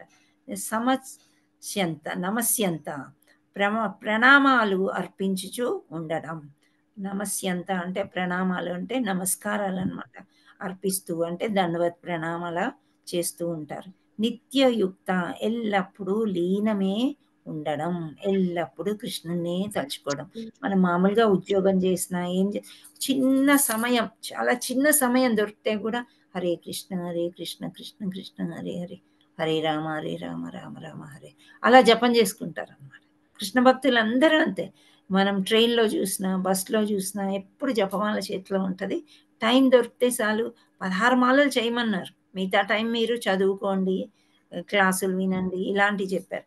కానీ భక్తులకి ఒక్కసారి ఆ మంత్రం యొక్క టేస్ట్, హయ్యర్ టేస్ట్ అని మనం చదువుకున్నాం కదా, సో అది తెలిసిపోయిన తర్వాత ఆగలేమన్నమాట. ఎక్కడికి వెళ్తున్నా కామ్గా కూర్చొని, అంటే ఆ మంత్రం చదవడంలో ఏమైందంటే అనవసరమైన మాటలు, చిట్ చాటింగ్ అంటాం కదా, అవి అసలు రావన్నమాట. ఎప్పటికీ అదే ధ్యాస ఉంటుంది. ఎవరైనా మన చుట్టుపక్కల చిట్ చాటింగ్ చేసినా సరే వాళ్ళని మాట్లాడుకొని మనం చాంటింగ్ చేసుకుందాం అని మనసులో అయినా మనం చేసుకుంటూ ఉంటాం అన్నమాట. సో అది సంకీర్తన. హరే కృష్ణ. నెక్స్ట్ ఆ విధంగా ఉంటారు మహాత్ములు. ఆ వాళ్ళ ట్రైనింగే మనందరికీ కూడా. సో ఇతర రకాల ఆరాధకులు 15 నుంచి 25 వరకు చెప్పారు. ఏంటంటే పరోక్షంగా ఆధారించువారు అండ్ ఏకత్వేన ఒకరినే ఆరాధించడం, ప్రదిక్వేన నానావిధ శాఖలు, బహుదా విశ్వతోముఖ విశ్వరూపాన్ని ఆరాధించడం. సో ఒక్కొక్కరు ఒక్కో రకంగా, ఇప్పుడు కృష్ణుడినైనా కానీ ఎన్నో రకాలుగా, కొందరు పరోక్షంగా అంటే ప్రత్యక్షంగా కాకుండా గుడికి వెళ్ళడం అట్లా చెప్పింది కాకుండా వేరే రకంగా కూడా ఆరాధిస్తూ ఉంటారంట. సో వీళ్ళందరూ వైష్ణవులు అయినప్పటికీ కూడా వేరే వేరే రకాలుగా ఆరాధిస్తూ ఉంటారు అని చెప్తున్నారు. నెక్స్ట్ మనకు వస్తుంది, ఏ రకాలో చూద్దాం. హరే కృష్ణ. ఇక్కడ కృష్ణుణ్ణి సమ్మతించిన నిరాకరించిన వారు పొందే ఫలాలు. ఇక్కడ యాంతి దేవవ్రత దేవా నితృజ్ఞాంతి పితృదేవరతాః భూతాని యాంతి భూతేజ్య యాంతి మధ్యాజినోపి వాం. ఇక్కడ దేవతలను పూజించేవారు దేవతలలో జన్మింతురు, పితృదేవతలను పూజించేవారు పితృలోకమున చేరుదురు, భూత ప్రేతములను పూజించేవారు వానియందే జన్మింతురు, కానీ నన్ను పూజించేవారు నాతోనే నివసింతురు. ఇక్కడ చెప్తున్నారు అనమాట. మీకు ఇష్టమైన దేవుళ్ళని పూజించుకోవచ్చు. ఒక స్టెప్స్ అనేది మనం చూసాం కదా నిన్న. సో అక్కడ దేవీ దేవతలు అని మనం చూసాం, డెమిగాడ్స్ అని ప్రపాదుల వారు అన్నారు వాళ్ళని. సో వాళ్ళని దేవతల్ని పూజించుకోవాలంటే పూజించుకోండి, కానీ దేవతాలోకాలకి వెళ్తారు, మళ్ళీ వస్తారు, మళ్ళీ దేవతల్ని పూజించుకో. పితృ దేవతలు అంటే చనిపోయిన వాళ్ళు అనమాట. సో వాళ్ళని పూజించేవారు పితృలోకాలకి వెళ్తారు. భూత ప్రేతాలు కూడా ఉంటాయి. భూత ప్రేతాలు అంటే ఏమని చెప్పుకున్నాం మనము, ఆయుష్ నిండక ముందే సూసైడ్ కేసులు అనమాట. మోస్ట్లీ దెయ్యాలు భూతాలు ఇవి. వాటికి ఆకలి ఆకలి ఆకలి బ్రహ్మరాక్షలాగా అలా. సో ఇవి ఈ లోకం కూడా మనకు.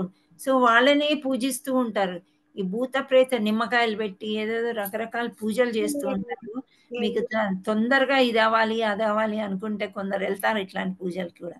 సో అది అలాంటి వాళ్ళు భూత ప్రేత ఆలయందే జన్మిస్తారంట. కానీ నన్ను పూజించి వారు నాతోనే ఉంటారు అని చెప్తున్నారంటే గోలోకంలో విష్ణులోకంలోనే ఉంటారు అని. ఇప్పుడు అన్ని నదులు అమ్మ, అన్ని నదులు కూడా ఎక్కడికి వెళ్తాయి? సముద్రంలోకి వెళ్తాయి. అంటే మీరు ఎన్ని రకాలుగా ఏ రకంగా పూజించినా కానీ నా దగ్గరికే రావాల్సింది. కాకపోతే ఈ జన్మలో కాకపోతే మళ్ళీ మళ్ళీ మళ్ళీ ఎన్నో జన్మల తర్వాత అయినా కృష్ణుడి దగ్గరికే వెళ్ళవలసింది అని చెప్తున్నారు. హరే కృష్ణ. ఇక్కడ తారతమ్యాలు, ఇక్కడ లక్షణం కృష్ణుడు దేవతలు అన్నారు. దేవతలు అంటే డెమిగాడ్స్, దేవీ దేవతలు అన్నమాట. ఇక్కడ లక్షణం ఏంటి? ఒక ప్రేరణ కలిగింది. ఆ ప్రేరణ కలిగినప్పుడు ప్రేమ మరియు సేవించుట అంటే చాలా కైండ్గా నమ్రతతో ప్రేమించడం లేకపోతే సేవించడం, ఇవి రెండే ఉంటాయి. నెక్స్ట్ దేవతల కంటే దేవతల్ని పూజించే వాళ్ళకి భౌతిక కోరికలు అంటే ఇక్కడ భౌతికంగా ఎన్నో కోరికలు ఉంటాయి కదమ్మా మనకి. పిల్లలకి పెళ్ళిళ్ళు అయిపోవాలి, మంచి ఉద్యోగం రావాలి, నా బిజినెస్ పెరగాలి, నాకు డబ్బులు రావాలి, నేను మంచి బట్టలు కొనుక్కోవాలి, మాకు మంచి ఇల్లు కావాలి, కారు కావాలి. సో ఎన్ని ఒక్కటి కాదనమాట. ఇంకా నా ఆరోగ్యం బాగుండాలి, ఇక్కడి నుంచి పూర్తిగా ఇంకా బాగుపడాలి. ఇవన్నీ కూడా భౌతిక కోరికలు. సో ఈ కోరికలు దేవతలు తొందరగా తీరుస్తారనమాట. నెక్స్ట్ వాళ్ళు ఏమి ఇస్తారు అంటే మనకు అవసరమైనది అంటే తల్లిదండ్రుల వలె. ఇక్కడ ఒక చిన్న ఉదాహరణ మా గురువుగారు చెప్తూ ఉంటారు. ఏంటంటే చిన్నపిల్లలు ఉన్నారు. ఈ రోజుల్లో ఏంటంటే ఐఐటి సీట్లు కొట్టాలి అది ఇది అనుకొని హాస్టల్లో అక్కడ ఇక్కడ పెడుతున్నారు. వాడు సెల్ ఫోన్ అడిగాడు అనుకోండి, చిన్న పిల్లవాడు ఒక 6 ఏళ్ళు 7 ఏళ్ళు అలా ఉంటాడు. సెల్ ఫోన్ కొనివ్వలేదు. తండ్రి అయితే ఏం చేస్తాడు? ఆ డబ్బులు పెట్టి సెల్ ఫోన్ కొనివ్వడు. అదే అవసరం అయితే కొనిస్తారనమాట. సో మనకి అవసరము అనుకున్నది.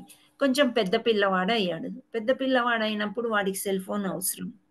ఏమైనా క్లాసులు వింటాడేమో, లేదా టీచర్స్ కానీ అవసరమైనవి మాత్రమే తల్లిదండ్రులు ఇస్తారు.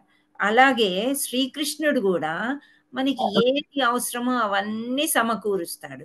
కానీ మనకి ఇంకా ఎక్కువ కావాలంటే పక్క కాలంకి వెళ్తారు. మనకు కావాల్సింది అంతకంటే దుకాణదారుని వలే అని అంట. ఇప్పుడు పిల్లవాడి దగ్గర పాకెట్ మనీ ఒక 100 రూపాయలు ఉంది అని మనం అనుకుందాం. ఇక్కడ ఉదాహరణ. హరే కృష్ణ. సో ఆ 100 రూపాయలు పెట్టి ఆ పిల్లవాడు ఏమంటాడు? డాడీ డాడీ నేను ఒక వైన్ బాటిల్ తెచ్చుకుంటాను అని అంటాడు. ఓకే, అప్పుడు తండ్రి ఏమంటాడు? ఇదేం అలవాటు, ఇది ఎక్కడ నేర్చుకున్నా అని చెప్పి ఆ ఉన్న 100 రూపాయలు కూడా తీసేసుకుంటాడు. జాగ్రత్త పడతాడు, తప్పు అని చెప్తాడు. అదే దుకాణదారుడు ఇంత చిన్న పిల్లవాడివి నీకెందుకు రా వైన్ బాటిల్ అని అడగడు. అది వ్యాపారం కదా. ఆ 100 రూపాయలు తీసేసుకొని బాటిల్ ఇచ్చేస్తాడు అనమాట. సో ఆ విధంగా అనమాట ఇక్కడ దేవతలు మనకి కావాల్సింది ఇచ్చేస్తారు. ఎందుకు ఏంటి అని అడగరు. ఉదాహరణ మనం హిరణ్యకశిపుడిది బ్రహ్మ ఏమి ఇచ్చాడు అని చెప్పుకున్నాం. మోహిని మా దేవి ఇక్కడ ఎలా రక్షించింది భస్మాసురుడి బారి నుండి శివుణ్ణి అని చెప్పుకున్నాం. సో ఇలా ఉంటుందన్నమాట. అంటే తల్లిదండ్రుల వలె శ్రీకృష్ణుడు ఎంత అవసరమో అంత ఇస్తాడు. అంతకంటే ఎక్కువ అవసరం లేదు కాబట్టి ఇవ్వడు. కానీ మనకి ఏది కావాలంటే అది దేవి దేవతలు తొందరగా తీరుస్తారు. బట్ దిస్ ఈస్ టెంపరీ, అశాశ్వతము. నెక్స్ట్ ఇక్కడ నేను ముందే చెప్పేశాను. ఆశీర్వాద ఫలాలు ఎలా ఉంటాయంటే కృష్ణుడిది శాశ్వతంగా ఉంటుంది. లైక్ ధ్రువ మహారాజ్కి శాశ్వతమైన ఫలితం వచ్చింది, ప్రహ్లాద్ మహారాజ్కి శాశ్వతమైన ఫలితం వచ్చింది. అండ్ దేవతలకి ఇది తాత్కాలికం అనమాట, అప్పటికప్పుడే. సరే పెళ్ళి అయిపోతుంది, పెళ్లి నుంచి వేరే ప్రాబ్లమ్ స్టార్ట్ అవుతాయేమో, పెళ్లి కోసం మనం ఒక దేవి దేవతలకి, కానీ అది లైఫ్లో సెటిల్ అవ్వాలి, అది ఒక మంచి కోరికనే. కానీ ఇది శాశ్వతం కాదనమాట. అన్ని పెళ్ళిళ్ళు సక్సెస్ అవ్వాలని మనకేమీ లేదు కదా. సో ఆ విధంగా. సో కృష్ణుడు ఎలా ప్రతిస్పందిస్తాడు అంటే అనన్యశ్చింతయంతో మాం ये जनाः पर्युपासते तेषां नित्याभियुक्तानां योगक्षेमं వహామ్యహం. కానీ నా దివ్య రూపమును ధ్యానించుచు అనన్య భక్తి చే నన్ను సదా అర్చించు వారి యోగక్షేమాల్ని నేనే వహింతును. వారికి లేని వాటిని సమకూర్చుదును, వారికి ఉన్న వాటిని రక్షిస్తాను అని చెప్తున్నాడు. ఇప్పుడు ఫర్ ఎగ్జాంపుల్ మనకి ఒక ఇల్లు ఉంది, ఒక చిన్న పొలం ఉంది. సో ఇవి మనకి సంపాదించుకు మనం అనుభవించడానికి కూడా మనకు ఒక అర్హత కావాలి, లేకపోతే వేరే వాళ్ళు వచ్చి ఆక్రమించుకునే ఛాన్స్ ఉంది. అంటే ఉన్న వాటిని రక్షిస్తూ లేని వాటిని సమకూరుస్తారంట అని కృష్ణుడు అంటున్నాడు అనమాట. ఎవరికి? భక్తిలో ఉన్న వాళ్ళకి. సో భక్తిలో లేని వాళ్ళకి సరే మీ ఇష్టము, నష్టం వస్తే కూడా అది మీరే భరించుకోవాలి, లాభం వచ్చినా మీరే భరించుకోండి అన్నట్లు అనమాట ఇక్కడ. సో కృష్ణుడు ఏ విధంగా రక్షిస్తాడు అనేది ఇక్కడ చెప్తున్నాడు. మామూలుగా మనం ఇక్కడ సెకండ్ శ్లోకాస్లోనే నారదుడు యొక్క వృత్తాంతము శ్రీల ప్రభుపాదుల వారు భాష్యంలో చెప్పారమ్మా. ఏంటి అంటే నారదుడికి భక్తి ఎలా వచ్చింది. నారదుడు వ్యాస మహర్షికి చెప్తాడనమాట. బ్రహ్మకి పుత్రుడు నారదుడు యొక్క శిష్యుడు వ్యాస మహర్షి. ఆయనకి చెప్తేనే ఇవన్నీ కూడా రాయడం అనేది జరుగుతుంది. సో నారదుడు వ్యాస మహర్షికి ఏమని చెప్తుంటాడంటే, నేను నీలా మహర్షి ముల్లోకాలు తిరగలడు కదా ఆయన. సో మహా బ్రహ్మచారి ఆయన. నారాయణ నారాయణ నారాయణ అనుకుంటూనే తిరుగుతూ ఉంటారు. కలహప్రియుడు అని కూడా చెప్తారు. ఇక్కడ ఈ లోకంలో మాటలు ఆ లోకంలో, ఆ లోకంలో మాటలు ఈ లోకంలో అంటే కడుపులో ఏది దాచుకోలేడు అని కూడా చెప్తూ ఉంటారు అనమాట. సో నారదుడికి అంత హయ్యర్ స్టేట్ ఏ విధంగా వచ్చింది, ప్రియమైన భక్తుడు విష్ణుమూర్తికి ఎలా అయ్యాడు అంటే, పూర్వ వృత్తాంతం చూసుకున్నట్లయితే ఆయన బ్రాహ్మణ కులం కూడా కాదు, ఒక చిన్న లో క్లాస్ దాసి యొక్క పుత్రుల్లాగా ఉంటాడనమాట. వాళ్ళ అమ్మ 4 ఇల్లులు పని చేసుకుంటూ ఈ పుత్రుణ్ణి పోషించుకుంటూ ఉండేది. అనుకోకుండా వాళ్ళ విలేజ్కి, వాళ్ళ ఊరికి ఎవరు వస్తారంటే మహా సాధువులు వస్తారంట. అప్పుడు చతుర్మాసని వస్తుంది, 4 నెలలు వర్షాకాలంలో. చతుర్మాసంలో అందరూ వ్రతాలు పూజలు నియమాలు పాటిస్తూ అలా ఎక్కడైనా అంటే ఒక ఊరు నుండి ఒక ప్రదేశం నుంచి ఇంకో ప్రదేశానికి వెళ్ళేదానికి ఏదైనా ఒక విలేజ్లో అలా ఉండిపోతారు 4 నెలలు. అక్కడే ధ్యానం అవన్నీ చేసుకుంటూ ఉంటారన్నమాట. సో ఆ పల్లె ప్రజలు చాలా ఆనందంగా ఫీల్ అవుతారు అప్పుడు ఈ పెద్దవాళ్ళు మన దగ్గరికి వచ్చారని. సో అనుకోకుండా ఎవరైతే నారదుడి యొక్క తల్లి దాసి అనుకుంటున్నామో ఆవిడ వాళ్ళ ఇంట్లో బస చేస్తారన్నమాట. సో ఆవిడ వీళ్ళకి పరిచర్యలు చేస్తూ ఉంటుంది. అంటే వండి పెట్టడం కానీ, పూజలు చేసుకుంటే తయారు చేసి అడవికి పోయి కర్రలు తెచ్చి ఇవ్వడము, యజ్ఞానికి పువ్వులు కోసి ఇవ్వడము, అంత సేవ చేస్తూనే ఉంటుంది. వాళ్ళకి ప్రసాదాలు వండి పెట్టడము. ఈ సేవలో భాగంగా ఈ చిన్న పిల్లవాడు కూడా వాళ్ళ అమ్మకి తోడుగా అన్నీ చేస్తూనే ఉంటాడు. సో అతనికి అలవాటు అయిపోతుంది. అంత సేవ అలవాటు అయిపోవడమే కాకుండా వాళ్ళతో పాటు శ్లోకాలు వల్లించడము అంతా నేర్చేసుకుంటారు మొత్తం. తర్వాత చతుర్మాసం అయిపోయిన తర్వాత నెమ్మదిగా వాళ్ళు వెళ్ళిపోతారు వీళ్ళ ఊరు వదిలేసి. ఈ లోపు ఈ పిల్లోడు బ్రాహ్మణ పుత్రులాగా అయిపోతాడు అనమాట. ఈ దాసీపుత్రుడు అసలు ఉండబుద్ధి కాదు ఇంకా, ఆ గురువులతోనే నేను వెళ్ళిపోతానని. ఒకరోజు ఏమవుతుందంటే గురువులు అన్నీ తినేసిన తర్వాత ఇస్తరాకులన్నీ తీసేస్తారు కదా, అందులో కొంత ఎవరో మిగిల్చారంట. అప్పుడు ఆ గురువుల యొక్క పర్మిషన్ తీసుకున్నాడంట.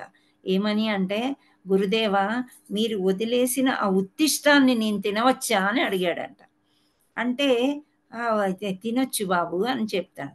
ఆ ఉత్తిష్ట తినడంతోనే మహాయోధుడు అయిపోతాడనమాట ఈ నారదుడు అదే అంతకు ముందు జన్మలో ఉండే దాసీపుత్రుడు. సో ఆ పిల్లవాడు అంటే ఉత్తిష్ట, మనం అందుకే ప్రసాదం భోగా పెట్టిన తర్వాత భగవంతుడికి మనము తీసుకోవాలి. ఆ గురువులు ఉంటే కనుక గురువులు తిన్న తర్వాత, అంటే వాళ్ళ ఇస్తరాకులో తిందామని కాదు, వాళ్ళకి పెట్టిన తర్వాత మిగిలిందంతా కూడా ఉత్తిష్టలాగే ఉంటుంది. వాళ్ళ పాదాలు కడిగినప్పుడు నీళ్లు తల మీద చల్లుకోవడము, మనం అభిషేకం చేస్తాం కదా, ఆ చరణామృతం మనం గ్లాసులో పోసుకొని తాగుతుంటాం మేమైతే అక్కడ అర్చన చేసినప్పుడు. సో ఆ భగవంతుడి మీద నుంచి వచ్చిందంతా కూడా బాగా పవిత్రం అన్నమాట. సో ఎప్పుడైతే అవి మనం తీసుకుంటామో మన హృదయం కూడా బాగా పవిత్రం అవుతుంది. సో అలాంటి సేవలు చేసి ఉన్నాడు. ఆ తర్వాత తండ్రి కొడుకులు ఉన్న సమయంలో వాళ్ళు చిన్న పల్లెటూరులో ఉన్నారు. ఒక రాత్రి సమయంలో ఒక పాము కాటికి ఆమె గురి అయి వాళ్ళ తల్లి చనిపోతుంది అనమాట. చనిపోయేసరికి ఇంకా ఈ పిల్లవాడికి ఏమి తోచదు, ఏం చేయాలో అర్థం కాక అడవులు పట్టుకొని బయలుదేరి ఆ సన్యాసుల్ని ఏదో విధంగా చేరి వాళ్ళ దగ్గరికి, వాళ్ళ గురువుల దగ్గర అక్కడే ఉండి పరిచర్యలు చేసుకున్నాడంట. అందుచేత అతనికి అంత మంచి ఎలా అంటే బ్రహ్మకే కొడుకులాగా పుట్టాడు నారదుడు. అంత పెద్ద వరం దొరికిందనమాట. అంటే ఎంత ఇన్నోసెంట్ ఆ పిల్లోడు, ఏమి చదువుకోలేదు, ఏది లేదు, కానీ ఒక శుద్ధ భక్తుడు అయ్యాడు అనమాట సేవ చేసుకోవడంతో. సో ఆ విధంగా భక్తి యొక్క మహిమలు అనేది నెక్స్ట్ స్లైడ్ చూద్దాం ఏంటో. హరే కృష్ణ. ఇది 9వ అధ్యాయంలో మొదటి శ్లోక లేదా 2వ శ్లోకాలో ఇచ్చారు, అందుకే ఈ స్టోరీ చెప్పా మీకు. సో భక్తి చాలా సరళమైంది అంటున్నాడు. అంటే చాలా ఈజీ, అంత టఫ్ ఏం కాదు. మనం ఎగ్జామ్ పోయి పిల్లల్ని తయారు చేసి చదువుకోవడము ఇవి లైఫ్లో ఎన్నో కష్టమైన పనులు చేస్తూ ఉంటాం కదా, అలాంటి వాటితో కంపేర్ చేస్తే భక్తి బాగా సులభమని, సరళమైంది అని చెప్తున్నారు. ఏంటి అంటే పత్రం పుష్పం ఫలం తోయం యో మే భక్త్యా ప్రయచ్చతి తదహం భక్త్యా అహృత మష్నామి ప్రయత్తాత్మనః. ఎవరైనా నాకు ప్రేమతో భక్తితోను పత్రము కానీ, పత్రం అంటే ఇక్కడ బిల్వ పత్రాలు కానీ, తులసి పత్రాలు కానీ, అన్ని పత్రాలు కాదు, పుష్పము కానీ, ఫలము కానీ, జలమును కానీ అర్పించినచో దానిని స్వీకరింతుము అని అన్నాడు. ఇక్కడ మనము ఇవి ఈ విధంగా అర్థం చేసుకుంటున్నాం. అంటే ఈ పత్రాలతో కూడిన అంటే ఆకుపచ్చని కూరగాయలు అని కూడా మనం అనుకోవచ్చు. సో పుష్పాలు అంటే ఈ గ్రెయిన్స్ అన్నీ కూడా మనకి వస్తాయి తినుబండారాల్లో కూడా, ఒక్క పువ్వులే అని అర్థం కాదు. ఫలాలు అంటే మీకు తెలుసు ఆల్ ఫ్రూట్స్. సో జలము అంటే నీరు. సో ఇవన్నిటినీ కూడా మనము భగవంతుడికి ఆయన స్వీకరిస్తాడు అని చెప్తున్నాడు. మన దగ్గర ఏమీ లేదు. ఎంత సరళమని ఎందుకు చెప్తున్నారంటే ఈ 4 ఏ ఒక్కటి సమర్పించినా భగవంతుడికి ఇష్టమేనంట. ప్రొద్దున లేసి స్నానం చేసి ఒక దండం పెట్టుకొని ఇంత నీళ్లు ఇస్తాయి కూడా భగవంతుడు నాకు నీళ్ళు ఇచ్చాడు పొద్దున్నే అని చెప్పి ఎంతో సంతోషం. కానీ భక్తితో ఇవ్వాలి, ఒక డ్యూటీ లాగా మీరు చేయొద్దు, భక్తితో చేయండి అని చెప్తున్నారు. నెక్స్ట్ హరే కృష్ణ. పుష్పం భోగాలేక నైవేద్యం వండుట.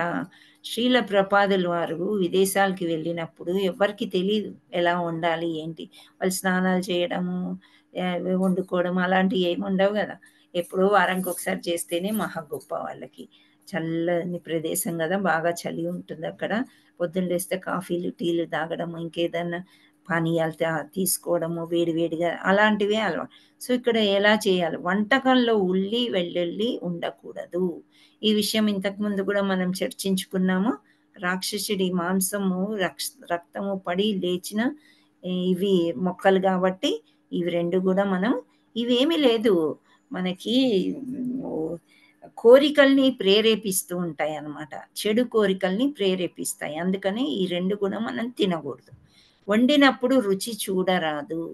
నైవేద్యం చేసిన తర్వాత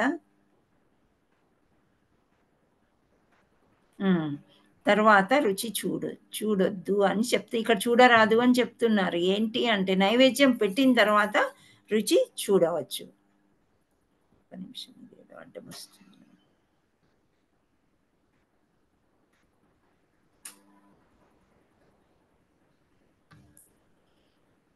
ఓకే. సో ఇవి ఈ రకంగా చేయాలి అని చెప్తున్నా. భోగాలేక నైవేద్యం ఏ విధంగా చేయాలి ఇక్కడ చూడండి. అర్పించుట ఎలా, శాకాహారము సాత్వికాహారం, నైవేద్యం భోగా పెట్టు ప్రత్యేక శుభ్రమైన పాత్రల్ని ఉంచాలి. నైవేద్యం మనం దేంట్లో పడితే దాంట్లో మనం తినే వాటిల్లో పెట్టకూడదు అనమాట. ఒక పళ్ళెం పెట్టుకోవాలి, ఒకటో రెండో పళ్ళాలు, చిన్న చిన్న గిన్నెలు ఇట్లాంటివి పెట్టుకొని వాటిల్లోనే మనము రోజు దేవుడికి అలా అర్పించాలి. ప్రతి ఒక్క వంటకము ఒక తులసి పత్రాన్ని వేయాలన్నమాట. గంట మోగిస్తూ మంత్రాలు పఠించాలి. సో భోగా ఈ విధంగా పెట్టాలి వంట అయిన తర్వాత. సో గంట మోగిస్తూ పఠించాల్సిన మంత్రాలు. సో నమో ఓం విష్ణు పాదాయ కృష్ణ ప్రేష్టాయ భూతలే శ్రీమతే భక్తి వేదాంత స్వామి నితి నామినే నమస్తే సారస్వతీ దేవి గౌరవాణి ప్రచారిణే నిర్విశేష శూన్యవాది పాశ్చాత్య దేశ తారిణే. ఇది 3 సార్లు చదవాలన్నమాట. తర్వాత నమో మహావదన్యాయ కృష్ణ ప్రేమ ప్రదాయతే కృష్ణాయ కృష్ణ చైతన్య నామ్నే గౌరత్విషే నమః. ఈ పద్యం కూడా 3 సార్లు. సో మొదటిదేమో గురువు గారికి, రెండవదేమో శ్రీ చైతన్య మహాప్రభుకి. నెక్స్ట్ నమో బ్రహ్మణ దేవాయ గోబ్రాహ్మణ హితాయ చ జగత్ హితాయ కృష్ణాయ గోవిందాయ నమో నమః. ఇక్కడ గోవులకి అన్నిటికీ కూడా గోవిందుడికి గోవులకి చేస్తున్నట్లు అనమాట. నెక్స్ట్ ఇంతేనా? సో ఆ పద్యాలు అలా చేస్తూ తర్వాత కృష్ణుడి హరే కృష్ణ కృష్ణ కృష్ణ హరే హరే హరే రామ రామ రామ హరే హరే. ఇట్లా భోగా మంత్రాలు అంటే ఫస్ట్ గురువు గారికి, తర్వాత చైతన్య మహాప్రభుకి, గోవులకి, గోవిందుడికి మనం ప్రార్థన చేసుకున్న తర్వాత అవన్నీ తీసుకెళ్ళి మన వంట పాత్రల్లో కలిపేసి ఒక ప్రసాదంలాగా మనం అందరము కూడా తీసుకోవాలి. దేవుని మందిరాన్ని మూసి ఉంచాలి. ఈ సమయంలో 2 మాలలు జపం చేయడం ఎంతో మంచిది.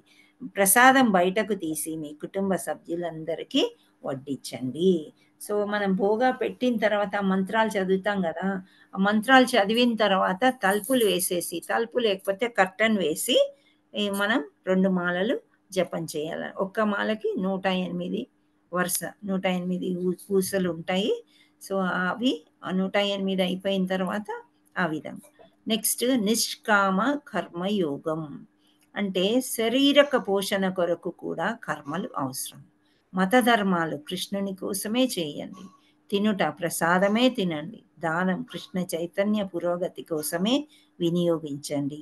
తపస్సు మాల మీద జపం చేస్తూ కృష్ణుని 24 గంటలు ధ్యానించండి అని చెప్తున్నారు ఇక్కడ నిష్కామ కర్మయోగంలో. సో నెక్స్ట్ నిష్కామ కర్మయోగ ఆచరణ వలన వచ్చు ఫలితం. సో ఇక్కడ ఈ బొమ్మలు చూసినట్లయితే మీరు చూస్తున్నారు, జపం చేయడం కానీ, మన కామ్య కర్మలు చేసుకోవడం కానీ అన్నీ కూడా మనము ఇక్కడ చెప్పిన ప్రకారంగా చేసుకున్నట్లయితే మహాత్ముల్లాగా శుద్ధ భక్తికి వెళ్ళడానికి ప్రయత్నం చేస్తున్నట్లు. ఇక్కడ స్వేచ్ఛ అంటున్నాడు. స్వేచ్ఛ చదవలేదమ్మా. భగవంతుని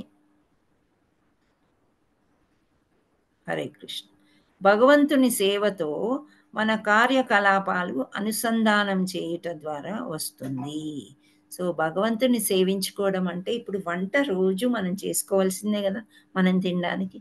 కాకపోతే తొందరలో ఉన్నామని చెప్పేసి బెడ్ మీద నుంచి వచ్చేసి ఏదో మొహం కడిగేసుకొని కాఫీ తాగి వంట చేయటం కాకుండా పరిపూర్ణ స్థితిలో అంటే మంచిగా శుద్ధిగా స్నానం చేసి వంట ఇల్లు శుభ్రం చేసుకుని మనం పూర్తిగా వంట చేసినట్లయితే అప్పుడు భోగా పెట్టడానికి మనకి అవకాశం ఉంటుంది. సో దేవుడికి గది కూడా శుభ్రం చేసుకుని దీపం పెట్టుకుని భోగా అంతా పెట్టిన తర్వాత అప్పుడు ప్రసాదం లాగా అవుతుంది. అంతకంటే ముందు ప్రసాదం అవ్వదన్నమాట. ఈ ప్రసాదం మనం కుటుంబ సభ్యులమంతా కూర్చుని సేవించినట్లయితే మనకి ఆత్మ శుద్ధీకరణ జరుగుతుంది. ఆత్మ సంతోషించడం అంటే భగవంతుడు ఇది భగవంతుని మన కార్యకలాపాలన్నింటినీ కూడా అనుసంధానం చేయటం అంటే కలుపుకోవటం అన్నమాట. మనం ఎలాగో వంట చేసుకుంటాము, దాంట్లో సాత్విక ఆహారం చేసినట్లయితే భగవంతుడికి పెట్టచ్చు. పత్రం పుష్పం ఫలం తోయం అన్నాడు. అందులో ఎక్కడ మాంసాహారం చెప్పలేదు భగవంతుడు. అందుచేత మాంస భక్షణ చేయకూడదు. సుహృదం సర్వభూతానాం అన్నాడు. ప్రతి జీవిలో నేనున్నాను అన్నాడు. అంటే మనం ఆ జీవిని చంపి తిన్నట్లయితే కృష్ణుణ్ణి చంపి తిన్నట్లు అనమాట. సో అటువంటి చేయకుండా ప్రతి ఒక్క కార్యాల్లో మనం భగవంతుణ్ణి కలుపుకున్నట్లయితే, అంతకుముందు మనం చదువుకున్నాం కృష్ణుణ్ణి మన గ్రూప్స్లోకి, మన మనసులోకి ఆహ్వానించడం యాజ్ అ ఫ్రెండ్ అని చెప్పి. సో అప్పుడు ఫ్రెండ్ లాగా వచ్చి మనకి ఎంతో రక్షణనిచ్చి, మనకి ఆహ్లాదాన్నే కాకుండా సహాయం కూడా చేస్తూ ఉంటాడనమాట. అలా అనుసంధానం చేసుకోవాలి. నెక్స్ట్ ఇక్కడ కృష్ణుడు పక్షపాత అని ఒక క్వశ్చన్ వస్తుంది. ఇక్కడ మనం ఏమనుకున్నామంటే, ఇంతకు ముందు చెప్పాను నేను, ఏంటి అంటే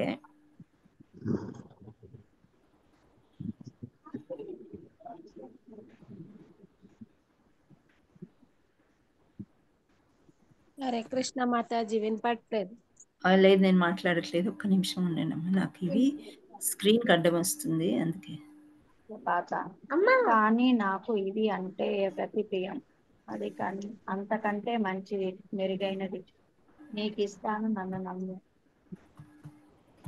ఒక్కసారి మళ్ళీ ఒకసారి స్క్రీన్ షేర్ చేయమ్మా, నాకేదో కనిపించట్లేదమ్మా మాతాజీ. ఒక్కసారి మిస్ చేశాను నేను ఇక్కడ ఏదో వ్యక్తి. అందరికీ కనిపించట్లేదా? లేదు, వస్తుందమ్మా, వచ్చింది. Thank you. ఓకే, సో ఇక్కడ కృష్ణుడు పక్షపాత అంటే మనకి డౌట్ అయితే వస్తుంది కదా, ఇన్ని రోజులు బాగున్నాము, ఇప్పుడు ఎందుకు మనకి ఇన్ని కష్టాలు ఇచ్చాడు భగవంతుడు? వాళ్ళు ఎంత బాగున్నారు కదా, కృష్ణుడు వాళ్ళని బాగా చూసుకుంటున్నాడు, వాళ్ళు చూస్తూ చూస్తూ ఎంత అన్యాయంగా, ఎంత అబద్ధాలు చెప్తారు, సరిగ్గా ఉండరు ఎవరితోని అని మనకు అనిపిస్తుంది ఆ లక్షణం. కానీ అది వాళ్ళకు ఉన్నాయో లేదో మనకు తెలియదు. అందుకనే డూ నాట్ బీ జడ్జిమెంటల్ అంటారు. ఎవరి గురించి కూడా మనం జడ్జి చేసి వీళ్ళు మంచి వాళ్ళు, వీళ్ళు చెడ్డవాళ్ళు అని మనం అనుకోకూడదు. కానీ పక్షపాత అనేది వాళ్ళని బాగా చూస్తున్నాడు కృష్ణుడు అనేది మనసులో వస్తుంది. ఇప్పుడు మనం ఇంతకుముందే ఉదాహరణ చెప్పుకున్న అంబానీ ఫ్యామిలీలో మనం ఎందుకు పుట్టలేము, మనం ఇక్కడ ఎందుకు పుట్టాము అనేది, ఒక దివ్యమైన డివోటీ ఫ్యామిలీ కూడా మనం ఎందుకు పుట్టలేదు, ఇక్కడ ఎందుకు ఉన్నాము, మరి కృష్ణుడు వాళ్ళని అంత బాగా చూసుకుంటున్నాడా, మనం చూసుకోవట్లేదు ఎందుకు, భక్తి చేస్తేనే చూస్తారా, ఇలా డౌట్లు అన్నమాట. కానీ నాకు ఇది అంటే ప్రియము. ఆ అమ్మాయి అంటుంది, నాకు ఈ కుక్క పిల్ల అంటేనే చాలా ఇష్టము, అంతకంటే మంచిది మెరుగైంది నీకు ఇస్తాను, నన్ను నమ్ము అంటే కృష్ణుడు హయ్యర్ టేస్ట్ నేను చూపిస్తాను అని చెప్తున్నాడు అనమాట. హయ్యర్ టేస్ట్ ఇస్తాను, నన్ను నమ్ము అని చెప్తున్నాడు. ఇక్కడ నేనెవరిని ద్వేషించను, ఎవరి ఎడ ఇది కొంచెం ఇటు జరగడానికి నాకు తెలియట్లేదు. పక్షపాతమును కలిగించబడు. చదవండి మీరు. నేను ఎవరిని ద్వేషించను, ఎవరి ఎడ పక్షపాతము కలిగి ఉండను, సర్వుల ఎడ సమముగా వర్తింతును, భక్తితో నాకు సేవను సగడివాడు నాకు మిత్రుడై నా యందుండు, మరియు నేనును అతనికి మిత్రుడనై ఉంటాను ఎందును అని చెప్తున్నాడు. అంటే ఇక్కడ నేను ఎవరిని ద్వేషించను, నేను ఎవరికి పక్షపాతిని కాదు, నేనేమి ఇవ్వాలో అది ఇవ్వాలి అని, అంటే అర్హులైన వాళ్ళకందరికీ కూడా నేను ఇది ఇవ్వగలను అని చెప్తున్నాడు. అయితే వాళ్ళకందరికీ ఏంటి, భక్తితో నా దగ్గర ఉండే వాళ్ళకి నేను వాళ్ళకి స్నేహితుడై, మిత్రుడనై వాళ్ళకి దగ్గర ఉండగలను అని చెప్తున్నాడు కృష్ణుడు. నెక్స్ట్, హరే కృష్ణ.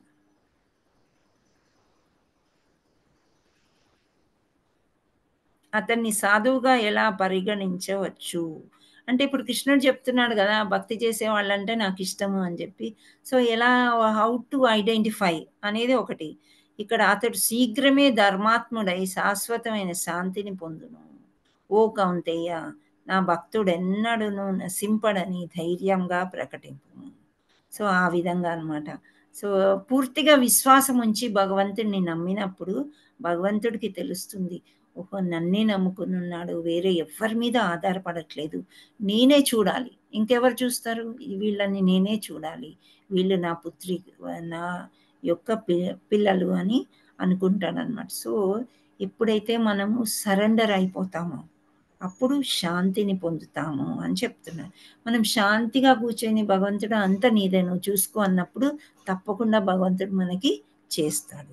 సో దుఃఖ ఫలాలు, కష్టాల నుండి స్వేచ్ఛ, పాప ఫలాన్ని నశింపజేయను, పాప ప్రవృత్తులను నాశనం చేస్తుంది, అనుకోకుండా పాపానికి ఒడికట్టిన వాళ్ళను కూడా రక్షిస్తుంది. నేనెన్నటికీ నీతోనే ఉంటాను. ఇప్పుడు మనం ఏడుస్తాము, కొన్ని చిన్న చిన్న వాటికి ఏడుస్తుంటాం. అవి చిన్నవి అని వేరే వాళ్ళకి అనిపించవచ్చు, మనకి చాలా పెద్దది అని అనిపిస్తుంది అనమాట. సో అది పెద్దది ఎందుకంటే మనకు ఆ కష్టం ఇంతకుముందు రాలేదు, మనకు తెలియదు. మనకి వేరే వాళ్ళ కష్టాలు మనం చూడలేదు. అటువంటప్పుడు ఆ కష్టం మనకు చాలా పెద్దదిగా ఉంటుంది. అప్పుడు భగవంతుడు మనతోనే ఉన్నాడని పూర్తి విశ్వాసంతో మనం నమ్మినట్లయితే వాళ్ళు సంతోషంగా ఉండగలరు అని చెప్తున్నారు. కిం బ్రాహ్మణ పుణ్య భక్తారాజస్యస్తదా అనిత్యమసుఖం లోకం ఇమం ప్రాప్య భజ స్వమాం. హరే కృష్ణ. సమ్మరి ఏమని ఇచ్చారు ఇక్కడ చూడండి. మనస్సును సదా నా చింతన యందే నిమగ్నం చేయుము, నా భక్తుడవగము, నాకు నమస్కారం చేయుము, నన్ను అర్చింపుము. ఈ విధంగా నా యందు సంపూర్ణ మగ్నుడై నీవు నన్ను తప్పక చేరగలవు అని చెప్తున్నాడు. ఇక్కడ మన్మనాభవ మద్భక్తో మధ్యాజీ మాం నమస్కురు, మామే వైశ్యస్యుక్తైవ మాత్మానం మత్పరాయణః.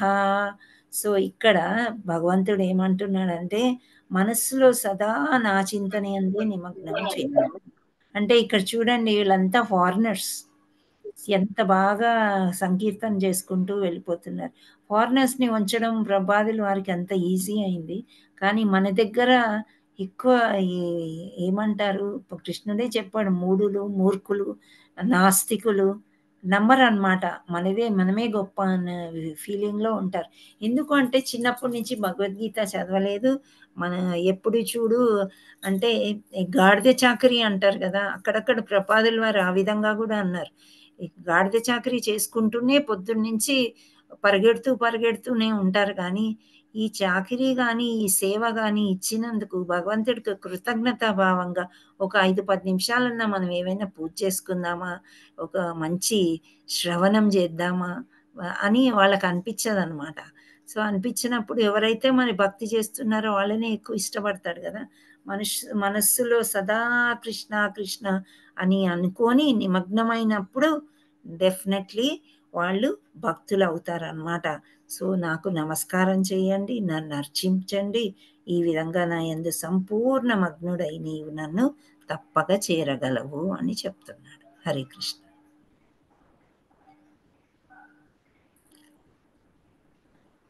సో అయిపోయింది లాస్ట్.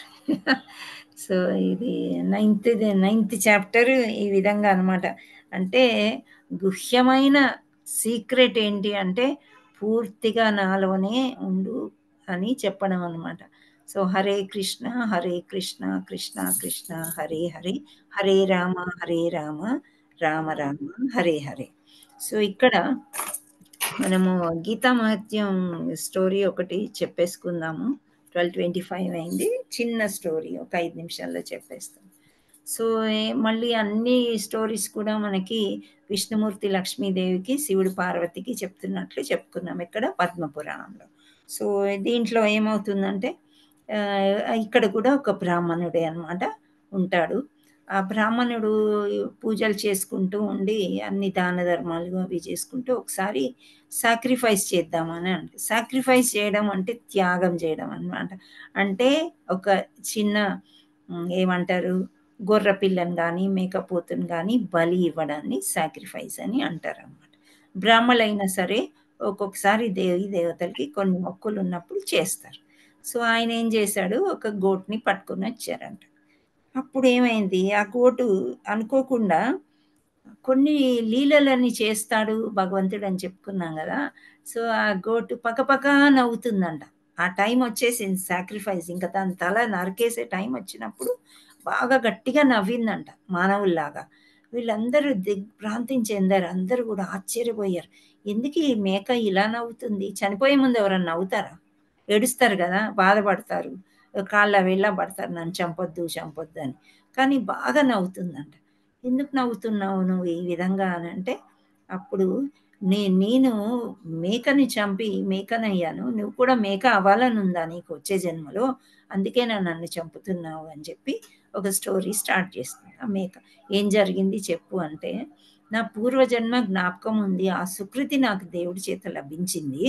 సో నాకు గుర్తున్నంత వరకు నేను ఒక బ్రాహ్మణ కులంలో పుట్టి నా పిల్లవాడికి అస్వస్థత అంటే కొంచెం హెల్త్ బాగోలేనప్పుడు మా భార్య సాక్రిఫైస్ చేద్దామని మొక్కుకున్నదంట ఆవిడ దుర్గాదేవికి. దుర్గాదేవికి కాళీమాతకి బలి ఇస్తారు కదా, సో ఆ విధంగా ఆవిడ మొక్కు తీర్చుకోవడం కోసం ఒక మేకని తీసుకొచ్చారంట. తీసుకొచ్చి బలి ఇచ్చే సమయానికి అది బాగా శపించిందంట ఇతన్ని. ఏమని అంది అంటే, నా పిల్లలకి తండ్రి లేకుండా చేస్తున్నావు నువ్వు, నన్ను దేవుడికి బలి ఇచ్చి నువ్వు కూడా అదే జన్మ ఎత్తుతావు నెక్స్ట్ జన్మలో అని చెప్పిందంట తను. అనేసరికి ఇంకా అందుకనే ఇతను ఈ జన్మ ఎత్తాడనమాట. సో ఆ విధంగా ఆయన బాధపడుతూ ఉంటాడు. ఆ తర్వాత ఈ వీళ్ళు ఒక ఇలా జరిగిన తర్వాత ఇంకొక స్టోరీ కూడా నేను చెప్తాను అని చెప్పి ఈ మేక ఇంకో స్టోరీ చెప్తుంది. ఆయన పుట్టు వృత్తాంతం చెప్పుకుంది ఫస్ట్, చెప్పుకున్న తర్వాత ఇంకో స్టోరీ చెప్పింది అనమాట. ఏమి అనంటే, ఇక్కడ ఒక రాజు చాలా పూజలు చేసి ఇలాగే సాక్రిఫైస్ చేసేటప్పుడు మనుషులను ఎవరినో ఒకరిని అలా చేస్తూ ఉంటారు. సో ఒక చాలా నలుపు ఉండే మనిషిలు ఇద్దరు ఉన్నారంట. వాళ్ళని సాక్రిఫైస్ చేద్దామని అనుకున్నారు, ఇంకా చేయలేదు, పూజలు అవి జరుపుకుంటారు. సడన్గా ఏమైందంటే వాళ్ళలోంచి ఒక బ్రహ్మ రాక్షస్ లాంటిది ఒక గుణం వచ్చేసి ఆ బ్రాహ్మణుడు ఎవరైతే పూజలు చేస్తున్నాడో ఆయన మీద పడ్డారంట వీళ్ళిద్దరు కూడా. పడేసరికి అతను చాలా భయపడిపోయి 9వ అధ్యాయాన్ని వల్లించడం చేశాడంట. అధ్యాయం మొత్తం చదివేస్తున్నాడు ఆయన మంత్రాల్లాగా, అన్ని శ్లోకాలు వల్లిస్తున్నాడు. అంత లోపల విష్ణుదూతలు వచ్చేసారంట. వచ్చేసి ఆ ఇద్దరు ఎవరైతే నల్లగా రాక్షసులాగా ఉన్నారో సాక్రిఫైస్ ఇవ్వడానికి వీళ్ళు తీసుకొచ్చారో వాళ్ళని తీసుకుని వైకుంఠానికి వెళ్ళారంట. అంటే వాళ్ళు విన్నారు అనమాట, వాళ్ళు ఏదో శాపగ్రస్తమై అలా ఉన్నారు. సో ఈ 9వ అధ్యాయం విన్నంతనే వాళ్ళు వెళ్ళిపోయారు. అప్పుడు అంతా మంచిగా శాంతిగా జరిగేసరికి అప్పుడు రాజు అడుగుతారంట ఆ బ్రాహ్మణుడి దగ్గరికి వచ్చి, నువ్వు ఏ మంత్రాలు వల్లించావో చెప్పు, ఇలా విష్ణుదూతలు వచ్చి వాళ్ళని పట్టుకుపోవడం ఏంటి అని చెప్తే అప్పుడు ఆయన చెప్తాడంట, నేను 9వ అధ్యాయమైన భగవద్గీతలోని 9వ అధ్యాయం శ్లోకాలన్నీ కూడా మంత్రపఠనం చేశాను. దానివల్ల విష్ణుదూతలు వచ్చి వాళ్ళకు ముక్తిని పొందడమే కాకుండా మనకంతా శాంతియుతంగా చేశారు వాతావరణం అని. అప్పుడు ఆ మహారాజు కూడా అందరికీ 9వ అధ్యాయం నేర్పించి అది వల్లించడం నేర్చుకొని మహాముక్తిని పొందారంట. ఆ బ్రాహ్మడు కూడా ఆ 9వ అధ్యాయాన్ని చేస్తూ కైవల్యం పొందారంట. ఈ విధంగా ఆ మేక ఈ యొక్క రాజుకి ఈ బ్రాహ్మణుడు ఎవరైతే సాక్రిఫైస్ చేద్దాం అనుకున్నాడో అతనికి చెప్పిందంట, ఇలా జరిగింది పూర్వము, జరిగిన తర్వాత కూడా నాకు ఈ గతి పట్టింది, నువ్వు కూడా 9వ అధ్యాయం చెయ్యి, అంతేగాని అప్పుడు ఆ మేకను వదిలేస్తాడంట. అతను వదిలేసి 9వ అధ్యాయాన్ని పఠనం చేసి, అంటే రోజు వల్లిస్తూ జీవితం కాలం అంతా వల్లించినప్పటికీ ఆయన కైవల్యం పొంది వైకుంఠానికి చేరాడంట. సో ఈ విధంగా గీతా మహత్యం అనేది 9వ అధ్యాయంకి శ్రీ మహావిష్ణువు లక్ష్మీదేవికి చెప్పారనమాట. Hare Krishna Hare Krishna Hare Krishna Krishna Krishna Hare Hare, Hare Rama Rama Rama Hare Hare Krishna. Hari Bol Mataji, Hari Bol. Thank you Mataji. Hare Krishna. Hare Krishna Mataji, thank you so much. Hari Bol Mataji, Hari Bol. ఏమైనా అర్థమైందా? అంతా బాగుంది, చాలా బాగా చెప్పారు మాతాజీ. Thank you Mataji. హరే కృష్ణ మాతాజీ. హరే కృష్ణ. హరి బోల్. అంటే టైం ఇంకా కూడా ఇంకొక గంట తీసుకున్నా బాగా చెప్పొచ్చు. కొన్ని శ్లోకాలన్నా మంచిగా విడమర్చి చెప్పొచ్చు. మనకి టైం కన్స్ట్రెయింట్ కూడా చాలా ఉంది కదా, సో అంతకంటే ఎక్కువ తీసుకోలేము. ఇప్పటికే 1/2 అవర్ పైన తీసుకున్నాను నేను ఎక్స్ట్రా. సో ట్రై చేద్దాము. ఇవి సగం క్లాసులు అయిపోయాయి, ఇప్పుడు ఇంకా ముందుకు వెళ్ళే కొద్దీ శ్లోకాలు ఎక్కువ ఉంటాయి. అందులో కొంచెం చిన్న బిట్ చెప్పినా సరే మొత్తం అధ్యాయం చెప్పుకోవడానికి మనకి ఈ టైం కేటాయించారు. Hare Krishna. Thank you all so much. ఇంత పేషెంట్గా విన్నారు, మీరందరూ కూర్చున్నారు ఇంతసేపు. లంచ్ టైం అవుతుంది. So Hare thank you Krishna all so much. Mataji, మీకే థ్యాంక్స్ చెప్పుకోవాలి మేము. హరే కృష్ణ మాతాజీ, దండవత్ ప్రణామ్. మీరు లేకపోతే నేను ఎవరికి చెప్పుకుంటాను? మీరున్నారు కాబట్టే నేను చెప్పగలిగాను ఏదో కొంత. So I thank you all so much. ధన్యవాదాలు. ఏవైనా తప్పులుంటే క్షమించండి, అవి నా తప్పులే. మంచిగా చెప్పుంటే మా గురువు గారులందరూ ఇచ్చిన శిక్షణ ద్వారానే నేను ఇలా చెప్పగలుగుతున్నాను. హరే కృష్ణ. సో మీరు మీ ఫ్రెండ్స్ కానీ మీ రిలేటివ్స్ కానీ ఎవరైనా ఎందుకు డిస్కంటిన్యూ అయ్యారు వాళ్ళందరినీ రమ్మని చెప్పండి. ఇప్పుడు ఇంకా సెలవులే వస్తున్నట్టున్నాయి పిల్లలకి. ముందుకి మన ఇంకా 9 క్లాసులు ఉన్నాయి. 9 అధ్యాయాల్లో 15వది చాలా బాగుంటుంది. 12 అయితే ఇంకా దివ్యంగా ఉంటుంది. చాలా బాగుంటాయి అవన్నీ కూడా. విశ్వరూపం ఉంది మధ్యలో. సో ఇవి చెప్పుకుంటూ ఉంటే అసలు మన కాలమే సరిపోదు. సో ఎంతో హాయిగా కూడా ఉంటుంది రోజంతా కూడా. Thank you. ఏమన్నా ప్రశ్నలు ఉంటే హ్యాండ్ రైజ్ చేయండి.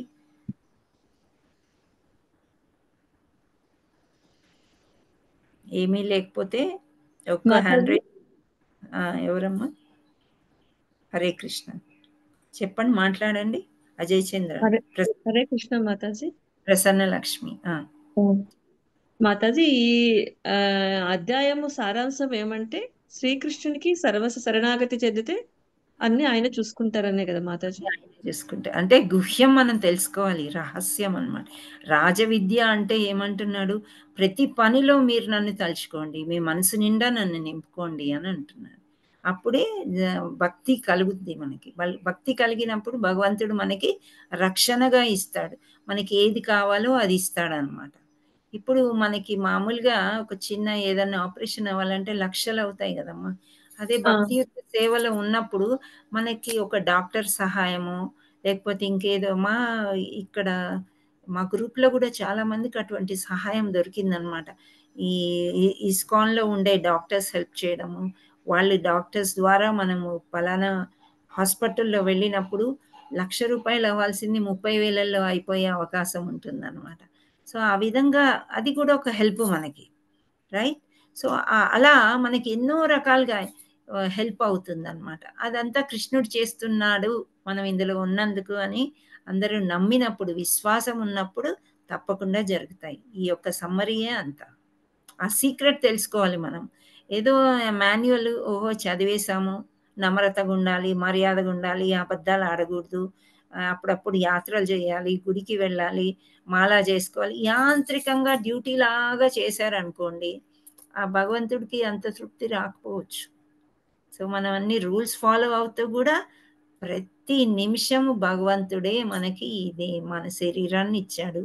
మనకి ఏది దొరికినా ఫస్ట్ గ్రాటిట్యూడ్, కృతజ్ఞతా భావంతో నాకు ఈ క్లాసులు ఇచ్చారు అని ఎంతో కృతజ్ఞత చెప్పుకుంటూ ఉంటాను. నా ఆరోగ్యం మంచిగా ఉంచు దేవుడా, నేను మంచిగా క్లాస్ చెప్పాలి, ఇంకా ఇంకా ఇంకా నా క్లాసులు ఇవ్వు, ఇంకా జనాన్ని నా దగ్గరికి చేర్చు, ఇలాంటివి అనుకోవడం అనమాట. అంటే అస్తమానం దేవుణ్ణే తలుచుకోవడం అంటే ఇలాంటి కోరికలు తీసుకోవడం. హరే కృష్ణ. అర్థమైందమ్మా? మాతాజీ, సర్వకర్మ భగవత్ ప్రీత్యర్థం అంతే కదా మాతాజీ? అంతే. ఆయనకి ఏది ప్రీతి. ఇప్పుడు భోజనం వరకు వచ్చినప్పుడు బోగా చెప్పాడు కదా, పత్రం పుష్పం ఫలం తోయమని. అంటే ఇప్పుడు పత్రం ఈ 4 పెట్టేసి ఊరుకున్నాము అని అంటే దానికి సంబంధించినవి ఎన్నో ఉంటాయి. పుష్పం అంటే ఇప్పుడు మనం పువ్వులు పెట్టి పూజ చేస్తాము, కానీ పుష్పాలు తినేవి కూడా చాలా ఉంటాయి కదా, గోపు అంటాము, అట్లా ఎన్నో రకాలుగా ఉంటాయి. ధాన్యాలు ఎక్కడి నుంచి వచ్చాయి? పుష్పాల్లోంచే ఫలం అవుతుంది కదా, ఫలం అయినాక గింజలు అవి ధాన్యాలు. సో ఆ రకంగా ఆ ఫుడ్ మాత్రమే భగవంతుడికి పెట్టాలి, వేరే పెట్టకూడదు. ఫర్ ఎగ్జాంపుల్ ఇంటాక్సికేషన్ ఉంటాయి కదా డ్రింక్స్, అట్లాంటివి కానీ మాంసాహారాలు కానీ ఇవన్నీ భగవంతుడికి నైవేద్యం చేయకూడదు. ఉల్లి వెల్లుల్లి అలాంటివి వాడకూడదు. కూడా తాగరు. ఎందుకు అనంటే దాంట్లో కెఫీన్, థియేన్ అనే మత్తు పదార్థాలు ఉంటాయంట. ఇక్కడ మా గురువులు చెప్పేది ఏంటి అంటే మత్తు పదార్థాలు దగ్గరికి రానివ్వకూడదు. సో రానిచ్చినప్పుడు పిచ్చి పిచ్చి కోరికలు పుడుతూ ఉంటాయి అన్నమాట. పుట్టినప్పుడు ఇంకా పాపాలు చేస్తూనే ఉంటాం. అది ఓకే. మాంసభక్షణ మానేసినప్పుడు మనకి దయాగుణం వస్తుంది అనమాట. కంపాషన్, అర్జునులాగా బాగా దయాశీలురై ఉంటాం. ఎవరినైనా ఈజీగా క్షమించగలుగుతాం మనం. మనం క్షమించగలిగినప్పుడే మనకి ఫ్రెండ్షిప్ డెవలప్ అవుతుంది. సో అందరితోని ప్రేమగా ఫ్రెండ్లీగా ఉండండి. నేను కూడా మీ ఫ్రెండ్ అంటాడు కృష్ణుడు. అది హరే కృష్ణ. హరే కృష్ణ మాతాజీ. జయలక్ష్మి మాతాజీ. జయశ్రీ. జయశ్రీ చెప్పండి. అదే మాతాజీ, షాప్ ఉంది, దాంట్లో కూర్చొని జపం చేసినప్పుడు అవి ఇవి పట్టుకుంటాం కదా, అది అపరాధమా కాదా అని కడుక్కుండమ్మా. అక్కడ మా వాళ్ళందరూ ఏం చేస్తారంటే ఒక బాటిల్ పెట్టుకుంటారు, స్ప్రే బాటిల్స్ ఉంటాయి కదా, అయితే ఏదైనా ముట్టుకున్నప్పుడు ఏదైనా చేసి జపం చేసే ముందు ఆ స్ప్రే చేసుకుని ఇలా తుడుచుకుంటారు. తుడుచుకొని కడుక్కొని అప్పుడు ఏదైనా ఐటెం ఇచ్చేటప్పుడు చేసుకుంటూ అది నామం ఆపి వాళ్ళకి ఇచ్చేసి మళ్ళీ కంటిన్యూషన్ చేస్తాను. కరెక్టే, అప్పుడు చేయగడుక్కోవాలి. ఏదైనా తింటే కూడా మనం షాప్ లో ఉండి శనగలో, బఠానీలో, పల్లీలో నోట్లో వేసుకున్నారనుకోండి, నీళ్లు తాగి నోరు పుక్కలిచ్చుకోవాలి. తర్వాత జపం స్టార్ట్ చేసుకోవచ్చు. మేము గుడికి వెళ్తాం కదా, గుళ్ళో కూడా ప్రసాదం ఇస్తారు మాకు. సో ఆ ప్రసాదం తిన్న వెంటనే కొంచెం నీళ్లు తాగేసి నోరు పుక్కలు చేయి కడుక్కొని అప్పుడు కూర్చొని జపం చేస్తారు. అన్ని తెలియనప్పుడు అడిగితే డౌట్ క్లియర్ అవుతుంది కదా. వెరీ క్లియర్, అది చాలా కరెక్ట్ అమ్మా. డౌట్ క్లియర్ కాకుండా అదే చేత్తో చేయడం అనేది మంచిది కాదు. జపం చెయ్యొచ్చు, ఎప్పుడైనా చెయ్యొచ్చు, కానీ ఈ శుద్ధి మాత్రం మినిమం ఇవి పాటించాలి. హరే కృష్ణ. ఏం చేసినా పాస్ చేసుకోవాలి, మళ్ళీ స్టార్ట్ చేయాలి. అది ఎప్పుడు ఒక స్ప్రే బాటిల్ లాంటిది దగ్గర పెట్టుకుంటే, వాటర్ బాటిల్ 2 చుక్కలు నీళ్లు పోసుకొని మనం కడిగేసుకొని తుడిచేసుకొని జపం చేసుకోవచ్చు. మేము కూడా కార్లో ఎక్కడైనా వెళ్తున్నప్పుడు చేసినప్పుడు ఏదైనా అరటిపండు ఇట్లాంటివి తిన్నాం అనుకోండి, కడుక్కుంటాం, చేయి కడుక్కొని తుడుచుకొని జపం చేస్తాం. అన్నట్టు కడుక్కోవాలి. అట్లా అదే చేత్తో చేయకూడదు, ఎంగిల్ నోటితో కూడా దేవుడిని నామం తలకూడదు. నీళ్లు తాగాలి, నీళ్లు తాగి పిక్కలు ఇచ్చుకొని అప్పుడు జపం చేసుకోవాలి. భగవద్గీత చదివిన, భాగవతం చదివిన ఈ శుద్ధి కంపల్సరీ అందరికీ కూడా. మార్నింగ్ టైంలో పనిలో ఉంటాం, మేము ఫ్రెష్ అప్ కాము, ఒకవేళ వినొచ్చు కానీ స్మరణ చేయొచ్చా చేయకూడదా? మీరు శుద్ధి అయినా అవ్వకపోయినా నామం తలుచుకోవడంలో తప్పు లేదమ్మా. నామంలో కూడా కృష్ణుడు ఉంటాడు. శుద్ధపరచుకున్న తర్వాతే అర్చక విగ్రహ పూజ చేసుకోండి, కానీ నామాన్ని తలుచుకోవడంలో తప్పే లేదు. ఈవెన్ స్నానం చేయకుండా కూడా జపం చేసుకోవచ్చు అంటారు పొద్దున్న. అదే మాతాజీ, కానీ మనసు ఒప్పుకోదు కదా మాతాజీ, మాల పట్టుకోవడాలంటే శుభ్రత అయినాకనే పట్టుకోవాలనిపిస్తుంది. అది మీ ఇష్టం అమ్మా. వీళ్ళైతే అలా చెప్పారు. అంటే మొహం కడిగేసుకొని చక్కగా చేతులు కాళ్ళే శుభ్రపరచుకొని చేయాలంటే చేసుకోండి. అది అత్యవసర పరిస్థితుల్లోనే. ఒక్కోసారి నీళ్లు కాగవు కదా, మనం లేచేసరికి నీళ్లు కాగే సమయంలో మీరు జపం చేసుకోవాలంటే ఈ విధంగా చేసుకోవచ్చు అని అక్కడక్కడ ఆచార్యులు చెప్పడం విన్నాను. ప్రణామం మాతాజీ. హరే కృష్ణ. హరే కృష్ణ. లక్ష్మీ మాతాజీ, లక్ష్మీదేవి మాతాజీ. హరే కృష్ణ. మీరు హ్యాండ్ రైజ్ చేశారు, ఏమీ లేదా ప్రశ్న?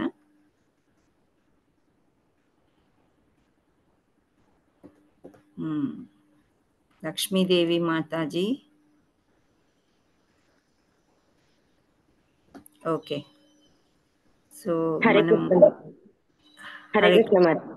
హేమంత్ కుమార్, అది భక్తి అన్నారు కదా మేడం, అది వెల్లిల్లు అని అన్నారు కదా, అది నైవేద్యం పెట్టగానే మనం మామూలుగా చేసుకుని మనం తినచ్చా మేడం? ఉల్లి ఎల్లుల్లి పెట్టకూడదమ్మా. పెట్టము అండి, అది పెట్టకుండా మామూలుగా మనం వండుకొని తినచ్చా అట్లా అంటున్నా నేను అనేది. తినొచ్చు, ప్రసాదం పెట్టి. అవన్నీ ప్రసాదం ఇప్పుడు చూసారు కదా, పళ్ళెల్లో చిన్న చిన్న గిన్నెలు వేసేసి కొంచెం ప్రసాదం మనం నైవేద్యం పెట్టిన తర్వాత భగవంతుడు తిన్న తర్వాత నీళ్లు తాగిపించాలి భగవంతుడు, తుడవాలి మూతి, అంటే అవన్నీ యాక్షన్ చేశాక ఆ ప్రసాదం అంతా తీసుకొచ్చి మెయిన్ వెసల్స్ ఉంటాయి కదా మనం వండినవి, అందులో వేసేయాలి. వేసేస్తే మొత్తం అంతా కూడా ప్రసాదం లాగా పరిగణింపబడుతుంది అనమాట. అప్పుడు అందరూ కూడా కూర్చుని ఆ ప్రసాదం తినొచ్చు అనమాట. ఒకసారి నివేదించిన తర్వాత అంతా ప్రసాదం అయిపోతుంది. కాకపోతే మనకి తెలియనప్పుడే ఆ ప్రసాదం పళ్ళం ఎవరో ఇంట్లో ముఖ్యమైన వాళ్ళు తినేసి మిగతా వాళ్ళు మామూలుగా, అది కాదనమాట ఇక్కడ. ఆ అవునండి. ప్రసాదాన్ని తీసుకొచ్చి మన మెయిన్ వెసల్స్ లో అన్నిట్లో కలిపేయాలి. అవునండి. కలిపేసి అప్పుడు దేవుడి పళ్ళాలు వేరే పెట్టుకుని వేరే కడుక్కోవాలి. ఓకే, అవునండి. వేరే కడిగిన తర్వాత ఇవి మనము మళ్ళా మెయిన్ పాత్రల్లో ఏవైతే ఉన్నాయో అవన్నీ కూడా అందరు కూర్చొని వడ్డించుకొని తినొచ్చు. అవును.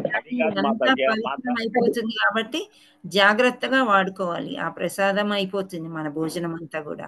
సో ఎవరికైనా ఇచ్చేటప్పుడు కూడా మీరు నాన్ వెజ్ తిననప్పుడు ఉల్లి ఎల్లుల్లి తినకుండా ఇవి తినేసిన తర్వాత మీది మీరు సేవించుకోవచ్చు అని కూడా చెప్పడం మంచిది. అవునండి.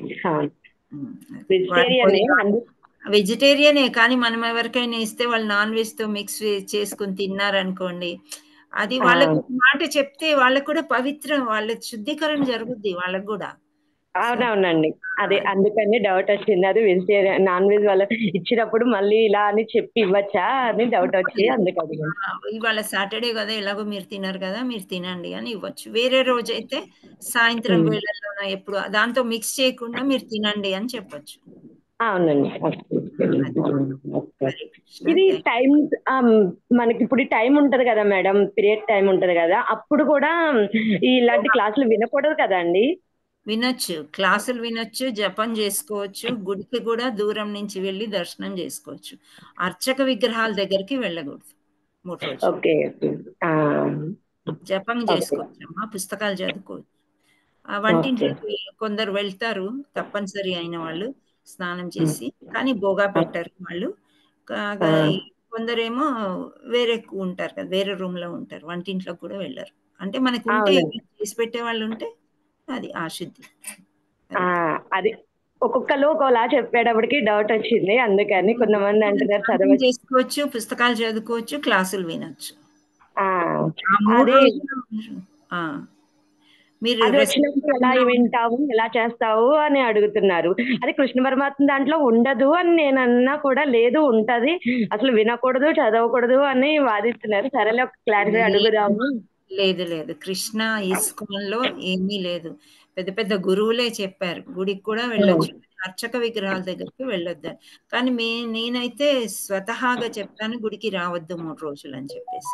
వేరే వాళ్ళు శుద్ధిగా వస్తారు, వాళ్ళందరినీ వాళ్ళ రూల్స్ ఏమున్నాయో మనకు తెలియదు. ఒక్కొక్కరి పరంపర ఒక్కోలాగా ఉంటది కదా.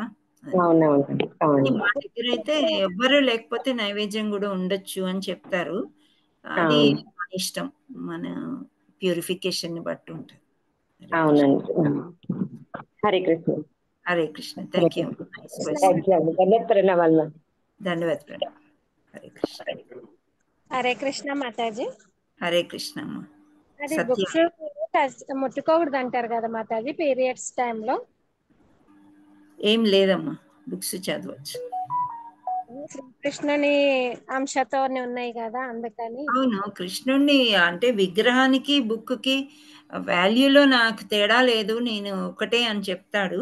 కానీ పుస్తకాలు చదవచ్చు. లేదు అంటే మీకు అంత పట్టింపు ఉన్నట్లయితే ఈ ఫోన్లో చదువుకోండి, వేదాబేస్లోకి వెళ్ళి బుక్స్ ఓపెన్ చేసుకోండి. బుక్స్ ముట్టుకోకుండా అట్లా చేయండి, అట్లా కూడా చేయొచ్చు. హరే కృష్ణ. Okay okay. సత్య కిలారు. నమస్తే మాతాజీ. నమస్తే. మొన్న మనం చెప్పుకున్నాం కదా మాతాజీ, మన వాళ్ళు ఎవరైనా ఆకస్మికంగా చనిపోతే వాళ్ళ కొరకు 3వ అధ్యాయం చదవచ్చు అని. అవును. అంటే మన కుటుంబ సభ్యులే కాకుండా మనకి ఇష్టమైన వ్యక్తులకు కూడా మనం చదువుకోవచ్చా మాతాజీ? చదవచ్చు మాతాజీ. వాళ్ళు చనిపోయిన రోజు ఏదో ఆర్థికం అట్లా చేస్తారు కదా, ఆ రోజు చదవచ్చు. డైలీ కూడా వాళ్ళ పేరు చెప్పి చదవచ్చు. ఓకే మాతాజీ, థ్యాంక్ యూ మాతాజీ. హరే కృష్ణ. చదవచ్చమ్మా మనము. ఇట్లా అంటే అనుకోకుండా వాళ్ళు అలా చేస్తారు, కానీ వాళ్ళు చనిపోయే ముందు వాళ్ళు గుర్తిస్తారు నేను తప్పు చేశాను అని చెప్పి. సో వాళ్ళు సద్గతి పొందాలంటే మనం ప్రార్థన చేయొచ్చు. ఓకే మాతాజీ, thank you Mataji. Thank you. కృష్ణుడి దాంట్లో మన వంశము వాళ్ళ వంశము అట్లా ఏమి ఉండదమ్మా, అందరూ ఒకటే అని చూస్తారు అన్నమాట. ఓకే మాతాజీ. మనం రిలేటివ్స్, ఫ్రెండ్స్ ఎవరికైనా ఎటువంటి సహాయం అవసరమైనా వాళ్ళకి చేస్తూ పోవాలి. హరే కృష్ణ. మీకే పుణ్యం వస్తుంది కదా, పుణ్యాన్ని దానం చేయడమే. ఫస్ట్ ఓకే స్టోరీలో మనం చెప్పుకున్నాం, ఆ ఎద్దుకి అందరు పుణ్యాన్ని దానం చేస్తారు కదా, ఆ విధంగా. అవును. ఓకే మాతాజీ. థ్యాంక్ యూ అమ్మా. హరే కృష్ణ. హరే ఓకే, కృష్ణ మాతాజీ. ఎండ్ చేద్దామా? ఇంకా వస్తారా? హరే హరే కృష్ణ. కృష్ణ మాతాజీ. ఎవరు? లక్ష్మీదేవియా? నేను మాతాజీ జయశ్రీ. జయశ్రీ మాతాజీ. ఆరోగ్య సమస్యలున్నా చదవచ్చా మాతాజీ? అది చదవండి, ఆరోగ్య సమస్యలున్నా చదవండి. యాక్చువల్లీ రోజు ఇప్పుడు భగవద్గీత చదువుకుంటూ పోండి, మీ ఆరోగ్యమే కుదుర్చబడిపోతుంది నెమ్మదిగా. అది అంటే భౌతికంగా మనం ఎటువంటి కోరుకోకూడదు అని చెప్తాం కదా. శ్రీకృష్ణుడికి ఒక్కటే కోరుకోవాలి, నువ్వు నా చెంత ఉండు, నువ్వు నా స్నేహితుడివి, నా సాధక బాధకలన్నీ నీవే కృష్ణ, నీవు నన్ను చూసుకో అన్నప్పుడు ఇంకా అయిపోయింది, అందులో సరెండర్ అయిపోయినప్పుడు. ప్రతిరోజు నాకు కాళ్ళు నొస్తుంది, నాకు నడుము నొస్తుంది, నాకు తల నొస్తుంది, ఇవి చేసుకో అని మళ్ళీ కోరుకునే అవసరం లేదు కృష్ణుడికి సరెండర్ అయినప్పుడు. ఆయనే చూసుకుంటారు అన్నీ కూడా. ఇప్పుడు చిన్నపిల్లలకి మనం స్కూల్లో వేస్తాం కదమ్మా, వాళ్ళకి ఏమైనా వరి ఉంటుందా, నువ్వు ఫీజు కట్టినవా లేదా డాడీ అని ఏమి అడగరు, మనమే వెళ్ళి కడతాం కదా. అట్లే మన తండ్రి మనల్ని చూసుకుంటాడు. ఈ చిన్న చిన్న భౌతిక కోరికలు మనం అడగకూడదు. మామూలుగా మనం పెద్దగా ఒక్కటే, నీ దగ్గరికి నేను వచ్చేయాలి అని జపం చేసుకోండి, పుస్తకాలు చదవండి, పూజలు చేసుకోండి, గుడికి వెళ్ళండి, యాత్రలు చేయండి. అప్పుడు అన్ని వాటంతట అవే సమకూరిపోతాయి అన్నమాట. యాత్ర అని మాకు పెడతారు ఫోన్లో, యాత్ర చెయ్యాలా వద్దా అని ఆలోచించే లోపల లాస్ట్ డేట్ వస్తుంది, రిజర్వేషన్ అయిపోతుంది. మనం చేయకపోయినా మన పక్క వాళ్ళు మాకు అలా ఉంటుంది అసోసియేషన్, మీ మాతాజీ మీకు కూడా చేసేస్తున్నానంట. అప్పుడు నాకేమనిపిస్తుంది, ఓహో కృష్ణ నిర్ణయించాడు మేము వెళ్ళాలి యాత్రకని, అది అయిపోద్ది అనమాట. ఒక్కసారి రిజర్వేషన్ అయిపోయింది, ఫ్లైట్ కానీ ట్రైన్ టికెట్స్ కానీ, అంటే ఆ యాత్రకు మనం తప్పకుండా వెళ్తున్నాము అనే నమ్మకం మనకి వచ్చేస్తుంది. మనం నిర్ణయించుకోక్కర్లే, భగవంతుడే చేసేస్తాడు. ఇది నా జీవితంలో జరిగిన ఉదాహరణ మీకు చెప్తున్నాను. అదే విధంగా కృష్ణుడు అందరికీ అన్ని విధాలుగా సమకూరుస్తాడు, మనం గుర్తించాలి. అది గుర్తింపు ఉండదన్నమాట చాలా మందికి. అది 9వ అధ్యాయమే, అది గుహ్యం, అది గుర్తుపెట్టుకోవాలి అని చెప్తున్నాడు కృష్ణుడు నన్ను నిమిషానికి. హరే కృష్ణ మాతాజీ. ఓకే. వాంఛా కల్పతరుభ్యస్య కృపా సింధుభ్యో చ పతితానాం పావనేభ్యో వైష్ణవేభ్యో నమో నమః.